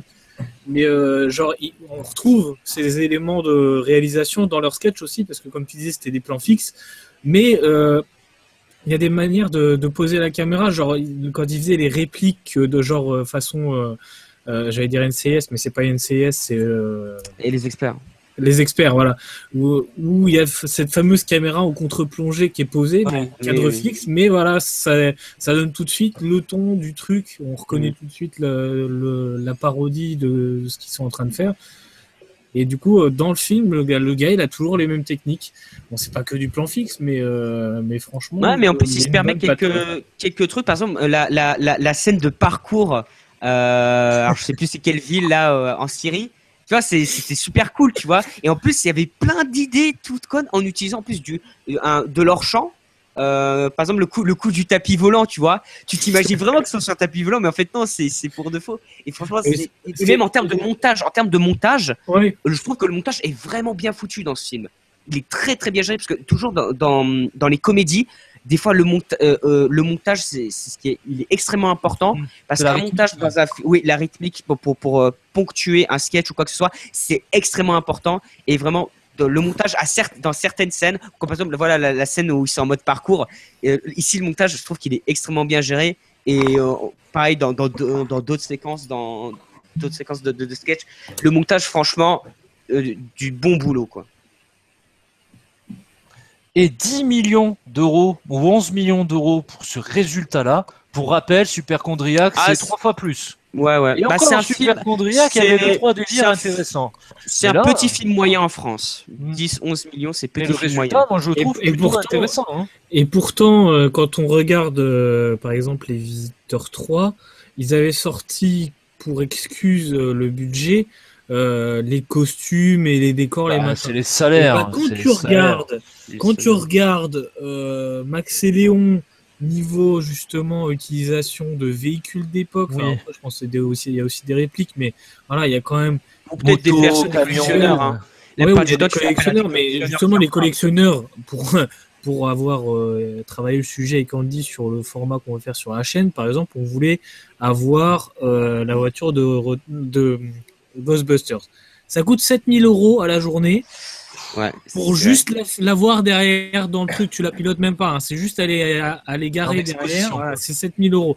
Donc bon, des véhicules de guerre, c'est peut-être pas aussi cher, mais je pense que déjà ça coûte quand même très très cher, sachant qu'il y en a pas mal dans le film avec tous les costumes. Sauf si tu Bah, connais je un trouve que pote. 10 millions, vu le casting en plus qu'il y a dedans, je trouve que 10 millions, c'est pas excessif. Et je suis sûr que les mecs sont Contrairement- pas venus se gaver non plus, tu vois. Je pense Voilà. pas que Dominique Pinon, quand il vient faire ce film, ce soit un mec qui réclame un salaire à coups de millions d'euros, comme peuvent le faire les acteurs C'est du sûr. top, genre Daniel Auteuil, Cadmerade, Gérard Depardieu. Mais Et de toute façon, quand tu regardes mais ce que je trouve, c'est vachement le décalage entre, on te dit, voilà, les Visiteurs 3, je sais plus, c'était combien, 23 millions, tout dans le genre?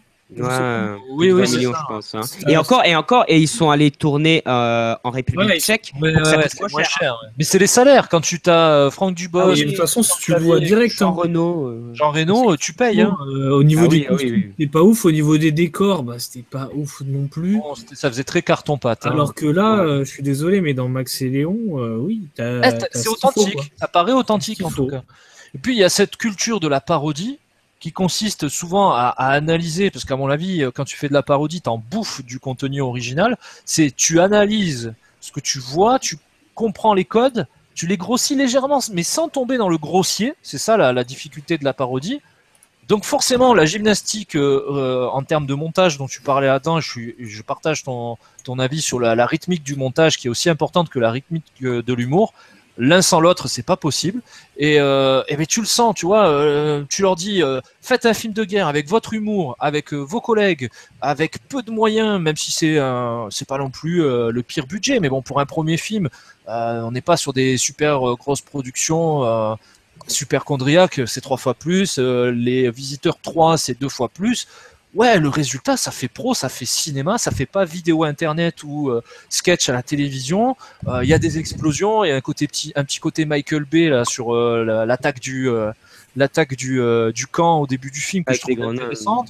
La Syrie, oui, effectivement, c'était super bien fait de jouer avec les éléments du décor, d'avoir on est vraiment dans le cinéma comme pouvait l'être aussi le cinéma muet où t'as pas de dialogue, donc tu joues avec ton corps, tu joues avec les éléments, et c'est vraiment ce qu'on a aussi à travers tout cela. Les décors sont font authentiques. Alors ça a été tourné en France, ça a été tourné au Maroc.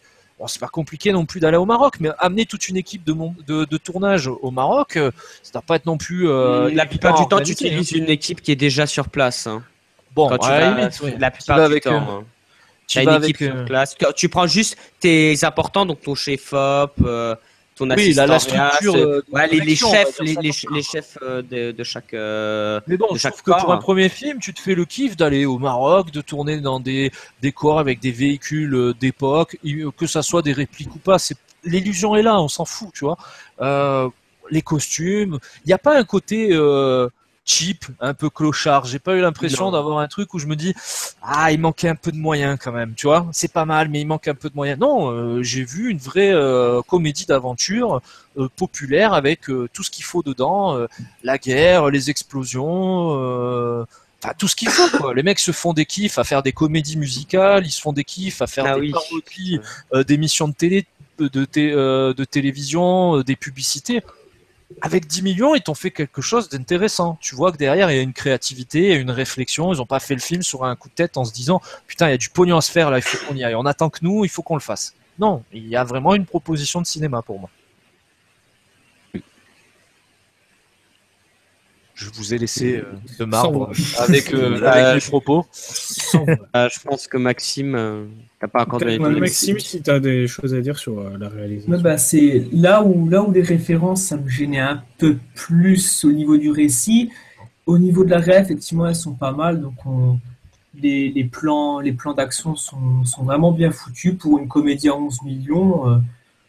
comédie d'aventure, ça change. La réalisation, j'ai pas grand-chose à dire vu qu'il n'y a pas de grands reproches. Elle reste classique, mais c'est efficace. Par contre, la mise en scène, certains diront que c'est décalé, que c'est avec l'humour du Palmacho, mais moi, j'ai quand même trouvé ça grotesque, hein.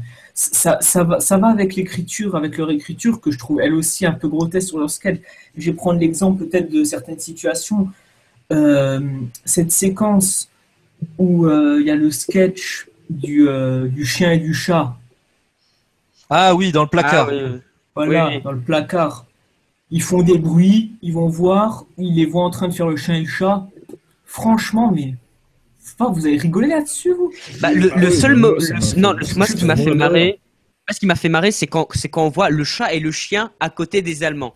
C'est ça qui était marrant, je trouve, dans Je la sais scène. pas, mais Après, je trouve que c'est c'est d'une c'est bassesse, vrai. mais Ouais, c'est un truc ultra basique, c'est cartoon. C'est cartoon. C'est là pour le coup, c'est cartoon. Puis on l'a vu dans la bande-annonce 150 fois avant le film, c'est ça qui Ah, m'embêtait, moi j'ai vu c'est aucune que- bande-annonce, moi. C'est qu'à chaque fois que tu allais au cinéma, quand on te montrait la bande-annonce, j'ai souvenir de voir ce passage avec le chat. Donc c'est vrai que ça a pas fait... Bon, ça m'a fait rigoler parce qu'ils ont des têtes de cons et que ça marche toujours sur moi, mais je peux comprendre que bon, c'est pas leur meilleure blague et la plus raffinée, ça c'est sûr. On est d'accord. Mais le fait de voir le chat et le chien, les vrais, tu vois, à côté Oui, des avant, Allemands, c'est ça qui est, tout le monde, c'est ça qui est drôle en fait. C'est Ah, de oui. voir avant. Voilà, moi, c'est ce ça. qui est drôle, que tu sais c'est que la le buto grand-mère est qui le découvert. dégomme après, hein. Le reste, je vois vraiment pas, hein. Ouais, Après, mais c'est encore, pour enfin, montrer c'est qu'ils sont subjectif, vraiment hein. bêtes, quoi, que ils sont Oui, vraiment oui, cons, les c'est que personnages. les mecs, même dans la pire des galères, ils essayent de s'en sortir, mais c'est n'importe quoi, ils s'enfoncent, quoi. Mais là aussi, je peux comprendre que ça plaise pas à tout le monde, Et en hein. plus, ça arrive, Par ça arrive contre, souvent qu'ils fassent des trucs débiles comme ça. Par exemple, quand ils décident d'être en mission infiltration, ils se déguisent en mec Ouais. des Émirats arabes en mode Zartek, l'infiltration. Et tout le monde qui les regarde, il y a tout le monde qui les regarde. Et à ce moment-là, Ouais, parce qu'ils sont trop en décalage avec l'endroit où ils sont. Ouais, En ils fait. comprennent pas, quoi. C'est des bofs, en fait, hein. Il y a un côté très bof, sympathique, mais bof quand même, quoi. Les mecs veulent ouvrir une charcuterie là-bas. Enfin, bon, les gars, ça va être compliqué quand même, hein. Pas sûr que vous fassiez beaucoup d'argent, hein, pour le coup, mais bon. Puis il y a un côté, on est con, mais on s'incruste n'importe où en fait. Et en plus, Ah pour ouais. rejoindre la réalisation, c'est que tu crois à l'authenticité de tout ça entre le village français, la Syrie, Londres. Alors que bon, on voit une rue un peu pluvieuse avec des vieux meubles pour faire un peu le bar, le pub du coin, et également Vichy, le régime de Vichy avec ce côté très les façades imposantes où on sait qu'on sent le poids des collabos quoi sur la France, la zone soi-disant libre. Moi, je sais pas, j'y ai cru. L'illusion était vraiment bien faite, avec une utilisation du budget intelligente, je trouve, plus l'expérience des trois mecs derrière la caméra en faisant des parodies depuis des mois, voire des années maintenant. Donc, il y a je pense, une rapidité d'exécution pour réaliser les choses, à se dire, on veut faire ça, on va faire comme ça, et puis toi, je sens qu'il y a une dynamique qui a dû être là à la création du film, et que je retrouve à l'écran, à part peut-être un peu le début où on installe un peu le contexte, l'humour et les personnages, mais une fois qu'on est parti dans l'aventure, je l'ai vu sans jamais me dire ouais, il y a un problème de budget là. Ah putain, merde, c'est con parce que l'illusion était parfaite, mais là je vois que c'est du cinéma et que ça a du mal à aller au-delà de ça et que ça manque de moyens. Je l'ai pas vu ça c'est bien. Je trouve que c'est une grande qualité, c'est de donner l'illusion d'avoir fait un film qui coûte, où on n'a pas cherché à compter son argent, alors que bon, 10 millions, c'est pas ridicule, mais bon, pour le résultat, je trouve que ça paraît, enfin, ce qu'on voit à l'écran, ça vaut pas 10 millions, ça vaut mais beaucoup bon, plus pour moi. Je sais pas si vous êtes d'accord, hein. Ah non, à l'écran, les 10 millions, ils passent très très bien. Il n'y a il y a pas de souci. Moi, je n'ai pas senti de manque de budget, clairement, dans le film. Ça allait bien. mais tu vois, là où on parle d'originalité pour le film, je rejoins encore la mise en scène qui m'a beaucoup gêné. C'est global, c'est trop facile pour moi. Je vais encore prendre un autre exemple, c'est une petite séquence, c'est vers pas loin de la fin du film, où ils mettent une petite chanson en fond, on commence à danser, tout le monde vient danser et tout, on fait une petite chorégraphie. Ça, bon, c'est pas mal, mais c'est du déjà vu et C'est ça du va à délire, je l'encontre. pense. C'est du délire, en fait. Ouais, voilà. Oui, C'est- oui, clairement. pour Mais moi, je c'est un comprends, ça peut ensemble. sortir Et du film aussi. la mise en scène est trop facile. Moi, ça. Je Ouais, suis non, pas mais plus collé que ça. cette scène, j'ai pas compris le délire de. C'est un kiff, je pense, hein, parce que Oui, c'est ouais, vrai c'était un que kiff. Ça, y a pas vraiment de rapport avec le C'est reste. juste pour faire un moment comédie musicale, je pense qu'ils ont voulu faire, c'est tout. mais ça peut sortir le spectateur de son immersion dans la comédie, Oui, hein, c'est je vrai, peux hein, parce comprendre. que Hein. ça crée un, il y a un certain choc, tu vois. C'est genre, c'est Il y a complètement une petite décalé par rapport à alerte. ce qui s'est passé. Ouais, tu te dis, oula, qu'est-ce qui se Ouais. passe? Commence à chanter et tout. Et après, ouais, voilà, moi, j'ai trouvé ça sympathique, mais c'était pas mémorable, quoi. Si tu l'enlèves, ça gâche pas le film. Oui, Donc bon, allez, ils se sont fait un kiff, pourquoi pas. Après c'est tout, ça, s'ils ouais. nous ont fait kiffer, ils peuvent se faire des kiffs aussi, hein, y a pas de souci. Hein. Surtout qu'elle est plutôt bien faite, la chorégraphie. Hein. La musique, tout Ouais, ça. Mais ça ça fait va. un peu sortir de l'aspect comédie d'aventure avec le poids de la guerre. On est dans un camp c'est quoi, un camp de prisonniers militaires. Ouais, c'est ça. Ouais, normalement, c'est pas trop la joie, quoi, logiquement. Est-ce que vous avez fini sur la réalisation? Pour moi, c'est bon. Moi, peut-être au niveau des effets spéciaux pour le petit budget. Je pense que le budget effets spéciaux devait être très très petit. Mais les effets spéciaux qu'il y a dans le film sont plutôt bien foutus, je trouve. Donc Après, est-ce que tu inclus dans les effets spéciaux, par exemple, les moments où on voit les véhicules partir en morceaux, genre la moto, un moment Non, ça non, vu que c'est des vrais trucs, là je parle plus d'effets spéciaux numériques. Les Et d'effets explosions. visuels, ouais, et d'effets visuels numériques, ouais. Je trouve que ça va, ils les ont bien gérés, hein, pour le coup. Ouais, c'est Ça propre, passe hein, pas. c'est- Par exemple, l'explosion de fin, où ils explosent la mairie, tu vois, pour moi, ça passait crème, tu vois. En plus, la scène était cool, où ils sont ralentis avec la nana. Voilà, c'était sympa, ça. Bah Et aussi, pareil. dans la parodie, donc ça reste cohérent avec l'esprit du film en plus, donc c'est cool, je trouve. Mhm. Ouais, ouais. Non, donc là, à tous ces niveaux-là, ils ont bien géré, quoi. Ils nous ont pas fait quelque chose de moche visuellement non plus, quoi. En plus, c'est un film qui met aussi en avant le troisième membre du Palmacho, celui qu'on voit le moins, Jonathan Barré. Ouais, je trouve que forcément sur un sketch de 2-3 minutes, bon, il y a une réalisation, il y a du travail, mais tu vas surtout retenir ce que font les personnages. Là, sur un film où tu peux avoir autre chose que des personnages qui racontent des conneries, tu vas les voir évoluer, il peut y avoir plus d'action, tu peux te faire plaisir, quoi. Là, au moins, j'ai vraiment l'impression que le réalisateur a pu s'exprimer, se faire plaisir aussi, au-delà des simples personnages qu'on voit d'habitude, quoi.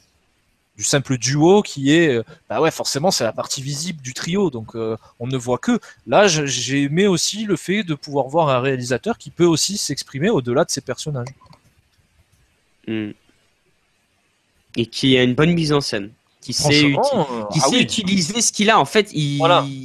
il sait utiliser ce qu'il a en main, quoi. Donc, C'est malin, c'est réfléchi, il n'y a pas de choses gratuites, histoire de dire ah bah je l'ai vu ailleurs, ah un petit plan séquence, c'est la mode en ce moment. Non, non, je m'inspire de films, donc je veux leur rendre hommage et je veux aussi apporter ma petite patte, quelque chose de très moderne, mon humour aussi, dans ma façon de monter tout ça et de mettre en avant mes personnages. Je l'ai vu, il y a vraiment un traitement de la part du réalisateur, ça se voit, il y a une patte, il y a quelque chose. Alors qu'il s'inspire de beaucoup de choses et en plus il le dit franchement, il n'est pas là à se cacher des références, c'est pas lui, c'est pas le journaliste ou le public qui va lui dire telle référence obligée, vous avez pensé à ça. Non, c'est lui-même. Moi j'aime bien ces comédies là, on s'est dit qu'on en allait en faire une avec les potes du Palmacho, enfin avec notre équipe classique, on le fait. Et ben la preuve, on l'a vu, quoi. Ouais. Est-ce que on passerait sur la musique, même si je pense que c'est pas une très grosse partie. Ah, il y a quand même un petit truc à aborder sur la musique. C'est qu'on a un film de potes, on a un film de famille, et c'est le cas parce que la personne qui s'occupe de la musique, c'est le frère de Grégoire Ludig. Oui, effectivement, c'est vrai qu'il l'avait dit dans les questions. Et là aussi, j'aime bien cet esprit de A à Z, on se fait un film entre potes, en famille, avec des compositions, je vais pas Et faire... qui d'ailleurs travaille aussi sur les sketchs du Oui. Palmacho, il me semble. On peut retrouver pas mal de musique sur SoundCloud de Charles Ludig, si ça intéresse des gens, faut pas hésiter à regarder, c'est gratuit en plus, donc des musiques de sketch et compagnie. Je pense que ça peut se trouver aussi sur d'autres plateformes, et je les ai trouvées sur SoundCloud la dernière fois, et c'était plutôt intéressant.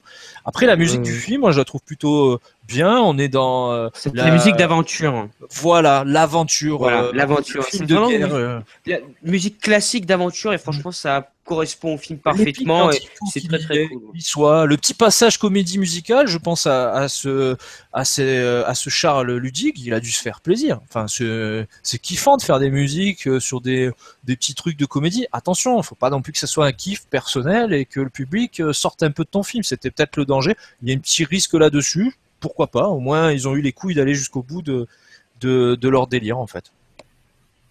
Et même, tu as des petits thèmes quand ils commencent à aborder des conversations un peu plus intimes ou c'est des thèmes un peu plus calmes, un peu plus, des fois qui évoquent un peu la nostalgie, qui sont mélancoliques. C'est franchement la musique globalement, il n'y a pas des thèmes qu'on retient forcément, comme par exemple, je sais pas, la soupe aux choux, des fois des musiques qui Oui. marquent. Mais la musique, elle contribue à l'action et sur ce point-là, elle est vraiment bonne, je trouve. J'aurais bien aimé qu'il y ait Vladimir Cosma pour faire la musique, parce que c'est lui, je crois, qui faisait les musiques de tous les films à l'époque, notamment La Soupe aux choux, si je dis pas de bêtises. Ça aurait été kiffant. Mais le côté, je cale la famille dans mon film, alors qu'on a déjà travaillé ensemble en plus, donc c'est logique, c'est pas gratuit. Franchement, je trouve ça cool, quoi. De A à Z, on fait un film, notre film, on vous le propose, qui fait pas, mais au moins on vous propose quelque chose qui nous ressemble, quoi. Puis ça reste dans leur optique de faire un film très personnel entre potes et C'est ça. donc voilà, voilà. Il n'y a pas non plus un côté. Allez, je vais encore citer le pire exemple, hein, mais c'est un peu la référence de ce qu'il faut pas faire. Aladdin, le mec qui rappe au milieu de Bagdad, ouais, non, c'est pas possible, quoi. Bon, ben il y a des musiques dans le film, ça accompagne bien l'action, ça met en valeur les personnages, ça joue sur nos sentiments, sur notre empathie. Bah, le taf d'une BO de film, quoi. Je veux dire, même sur ça, les mecs se sont pas loupés, quoi.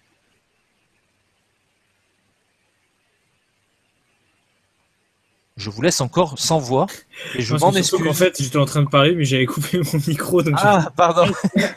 Il s'est censuré. J'avais l'air bien con avant que je m'en rende compte.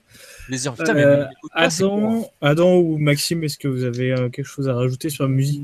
Je Non, donne mon avis vite fait, mais c'est une musique qui accompagne très bien l'action sans pour autant être transcendante. Il y a pas de, enfin, moi en tout cas, j'ai pas remarqué de thème particulier qui pourrait nous dire ah tiens c'est la musique de la folle histoire de Max et Léon. Mais très, très bonne musique qui va bien avec l'ambiance de l'époque que veut raconter le film, en fait, je trouve. Il n'y a pas de fausse note, sans vouloir faire de Oh. jeu de mots pourris. Tom Finesse. Rien d'autre à rajouter? Non. Non, non. Je pense qu'on peut partir sur une C'est une petite- bonne musique de genre pour ce type de film, quoi. Bien résumé. qui va bien avec l'époque. Et bien du coup, partons sur une petite conclusion, une petite note.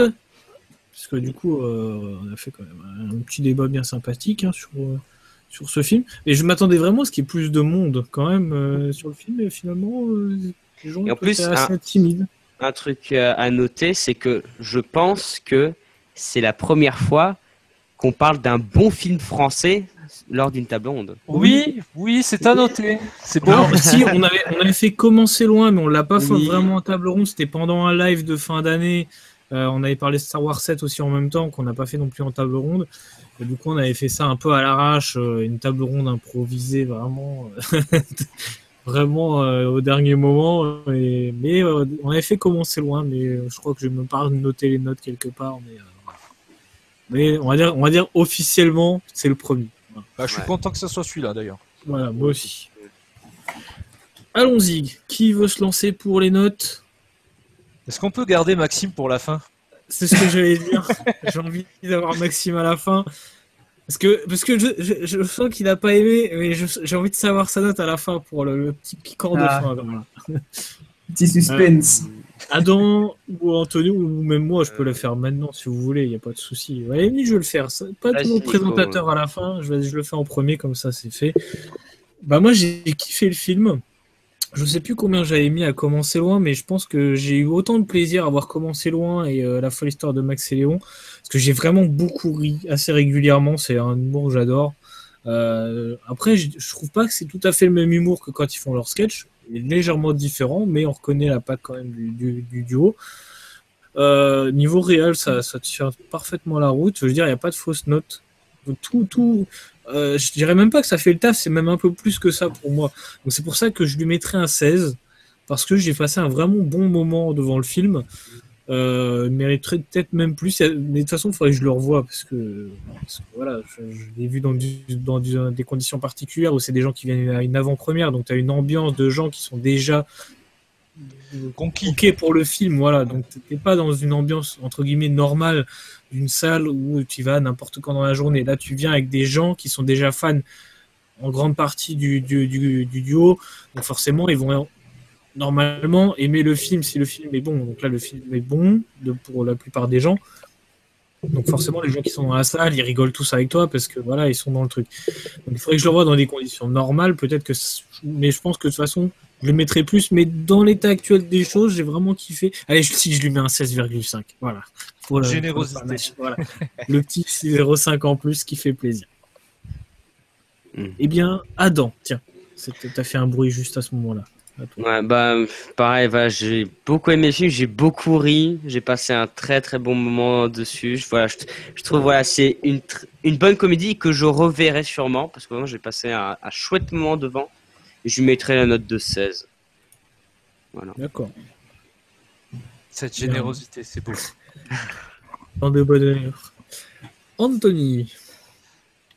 Ouais, je pense qu'on l'a compris dans le débat, je suis assez dithyrambique sur le film. J'ai beaucoup apprécié. Bon, je suis le public fan du Palmacho, donc j'étais conquis. Mais non, même en étant le plus sincère possible, le plus honnête avec moi-même, je trouve cette comédie super. J'ai ri. J'ai aimé les différentes formes d'humour, j'ai aimé le casting, vraiment l'ambiance chorale, l'ambiance pote, la réalisation de Barré, je la trouve très bonne. C'est fun, voilà, c'est pas la sensation du téléfilm que je paye 10 € pour voir dans une salle. J'ai pas cette impression-là. Il y a vraiment beaucoup d'humilité, de sincérité dans la démarche, de fun, de plaisir, peut-être un côté, oui, je peux comprendre. Moi, je comprends totalement la réaction de Maxime et son avis sur le film. Et je souhaite au Palmacho de faire d'autres films qui auront cherché des spectateurs comme Maxime, qui sont pas forcément le public qui, à la base, kiffe le Palmacho ou qui apprécie la forme d'humour du Palmacho. J'ai vraiment hâte de voir comment ça va évoluer, le Palmacho au cinéma. Je resterai fan aussi de ce qu'ils font à la télé, je leur souhaite de continuer aussi. Mais j'ai adoré le film et je lui mettrai la note de 15. Et venant de ma part, un 15, c'est très généreux. C'est rare. C'est très rare et c'est très généreux et il le mérite. Je confirme, puisque là récemment j'ai remis à jour toutes les participations et toutes les notes de tous les participants depuis la première table ronde. Et Anthony, de manière générale, il y a des notes, je dirais pas basses, mais on se situe entre le 11 et le 14 en général. C'est l'histoire de ma scolarité, tout ça. On connaît les gens qui étaient là, qui faisaient le taf. Mais pas plus, hein. Voilà. Pas déconner non plus. Je connais bien aussi, voilà. 14, c'était le max. Voilà, c'était une très bonne journée. C'était le 14 juillet, c'était le 14, voilà. On faisait la fête et tout, c'était cool. Le Palmacho, ce sont des très bons élèves. Je les félicite pour le film qu'ils ont fait. Et j'aurais vraiment hâte de le revoir. Je suis même à deux doigts de me dire, un petit DVD, un petit Blu-ray, pourquoi pas. Et c'est rare aussi chez moi comme les 15, je peux vous le dire. Eh bien, nous partons sur la douloureuse. Maxime, lance-toi. La sentence. Tu peux sortir le fouet et taper sur le film.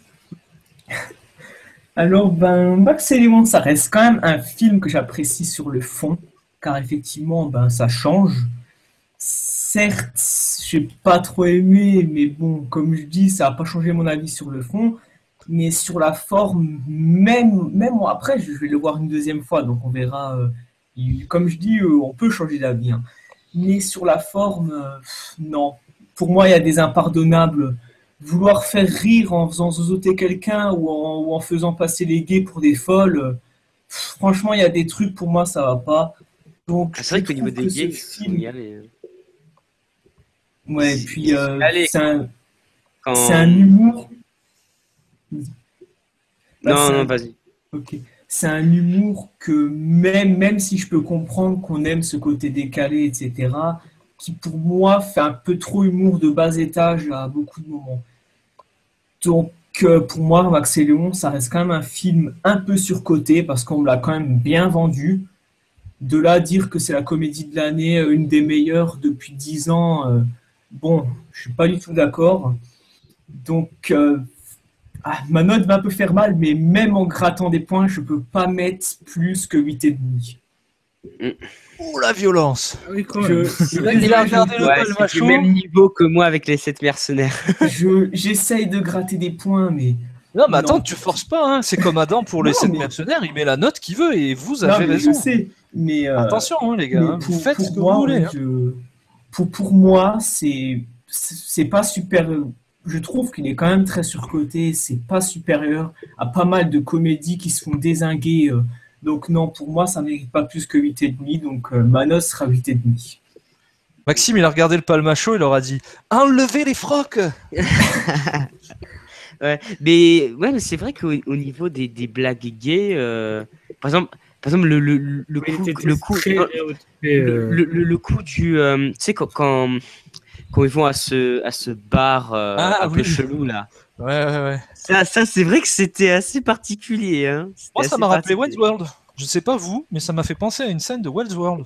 Ah oui. Dans le 2, je crois. Mm. Ou le 1 ou le 2, je sais plus, je confonds les deux, je m'en excuse, mais ça m'a rappelé Westworld. Ça serait pas étonnant que ça soit une référence du Palmacho. Peut-être. Mais oui, c'est pas. On était les premiers à s'offusquer dans Aladdin. Il est vrai que, attention à ça, mais aujourd'hui, c'est compliqué de rire avec toutes ces choses-là, et à tort ou à raison, ça dépend comment on le voit. Bon après voilà, enfin moi je me suis bien marré devant ces scènes-là, Oui, tu vois. mais- Enfin moi j'étais mort de rire, tu vois. Je peux comprendre Après, que ça ne plaise pas. tu vois, c'est vrai que du coup, il est très caricaturé, le personnage gay de la propagande. Mais je trouve que, en fait, moi, perso, je l'ai plus vu comme un pied de nez au régime nazi de l'époque, parce que être Aussi, gay dans un régime nazi, c'est pas possible, en fait. Ça passe pas, mais du tout. C'est complètement à l'encontre de leur doctrine. Donc je trouvais que mettre un personnage efféminé très caricatural au sein même du service de propagande du nazisme, oui, enfin moi j'ai Je suis trouvé d'accord ça avec très toi, mais intéressant. poussé à l'extrême comme ça, Ça non, moi vraiment un ça. peu trop exagéré. Mais après, c'est peut-être manque un peu de l'acteur finesse, qui peut-être. manquait de, Ouais, qui manquait aussi, oui. de bon jeu, peut-être. Enfin, moi, je l'ai plus vu comme ça. Le fait que déjà, ils aient pris quelqu'un qui est assez frêle, qui a une voix assez aiguë. Voilà, ça ajoute peut-être un peu trop au personnage. Ouais, c'est vrai qu'à certains moments t'étais en mode ah ouais ouais bon.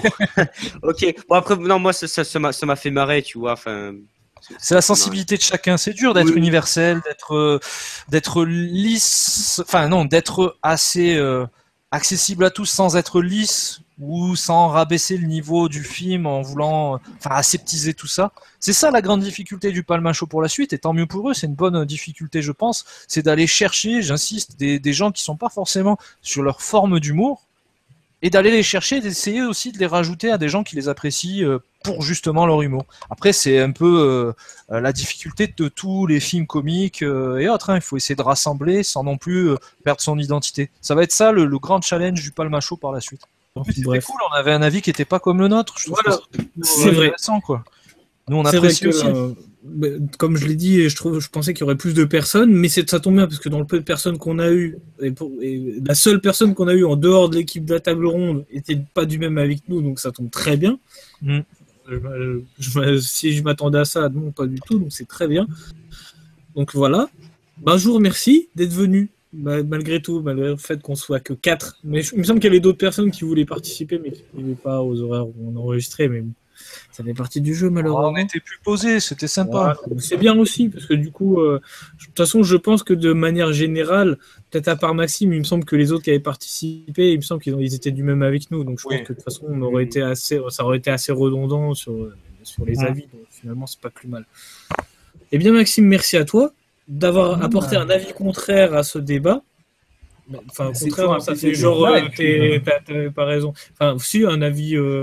différent voilà. de la majorité de ce débat. Ouais, qui se respectent.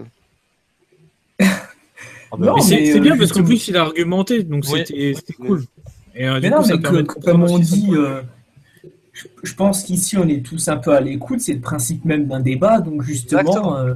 de confronter les avis, il ne faut jamais rester bloqué sur sa position, et même moi, écouter un avis positif bien argumenté si j'ai un avis contraire, moi, justement, c'est ça le plus intéressant. Donc non, c'était un débat très plaisant, et j'ai vraiment bien aimé, toujours content d'être avec vous, et voilà, c'était vraiment sympa. Plaisir partagé. Effectivement. Ouais. Il me semble que c'est la deuxième ou troisième table ronde sur laquelle tu viens. Troisième pour moi. Troisième. À force de faire des montages, je mélange tout et du coup, je me rappelle plus qui vient quand. Donc mais il me semblait bien que je t'avais vu avant. On n'a Ou, pas oublié quelque chose? On a oublié Schwarzy. À chaque fois, je l'oublie. On parle de nazis, d'Autrichiens. Putain, Schwarzy, quoi. Ça découle. Schwarzy. Voilà. Pour participer à la table ronde, ça se passe sur la page Facebook et Twitter. Vous cliquez sur le lien du Doodle et vous renseignez les dates et les horaires proposés auxquels vous êtes disponible en précisant votre prénom et votre adresse mail. Si vous n'avez jamais participé à la table ronde, envoyez en parallèle un mail à latableronde20@gmail.com avec l'objet « Candidature » dans lequel vous nous montrez votre motivation. Donc abonne-toi et je te fais un bisou. On se donne donc rendez-vous prochainement pour la table ronde sur Tu ne tueras point, film de Mel Gibson qui a déjà de très bons retours. Qui va recevoir l'Oscar du meilleur film. Enregistrez-le bien, Adam l'a dit. Et Ça a j'espère été qu'il dit. aura On raison. parlera. Ça a été dit. J'espère qu'il aura raison. Ça a été dit. Enfin, si jamais il est nominé, après, c'est même Ah pas oui, sûr bon, qu'il soit faut- nominé. Hein. Faut déjà qu'il passe cette étape. Mais On verra j'espère ce que ça va donner. que les, Mais que les moi, dieux des moi, Oscars t'entendent. ça fait un long moment quand même que j'ai pas entendu d'aussi bons retours sur un film peu de temps après sa sortie en tout cas. Mhm. Donc on verra. Merci à vous d'avoir participé, messieurs les participants. Et puis voilà. Bisous bisous. Ciao, ciao. C'est juste pour me faire chier, tu vois. Bah tiens, bah c'est Je bon. crois qu'elle est en train de taper le petit frère là. Adam, qu'as-tu pensé de la folle histoire de Max et Léon? Merci Adam, c'était très constructif. Eh bien, Donc voilà, si je vous faisais un résumé. Il y a quelqu'un qui est en train de décéder. Est-ce que tout va bien? oui. Lui aussi se fait attaquer par Poutine. C'est du gaz moutarde qui a été balancé. Ouais, c'est ça. Il a non. pas mis son masque, ça y est, c'est fini. Des restes de la Première Guerre mondiale. Enlevez les frocs! Enlevez les frocs!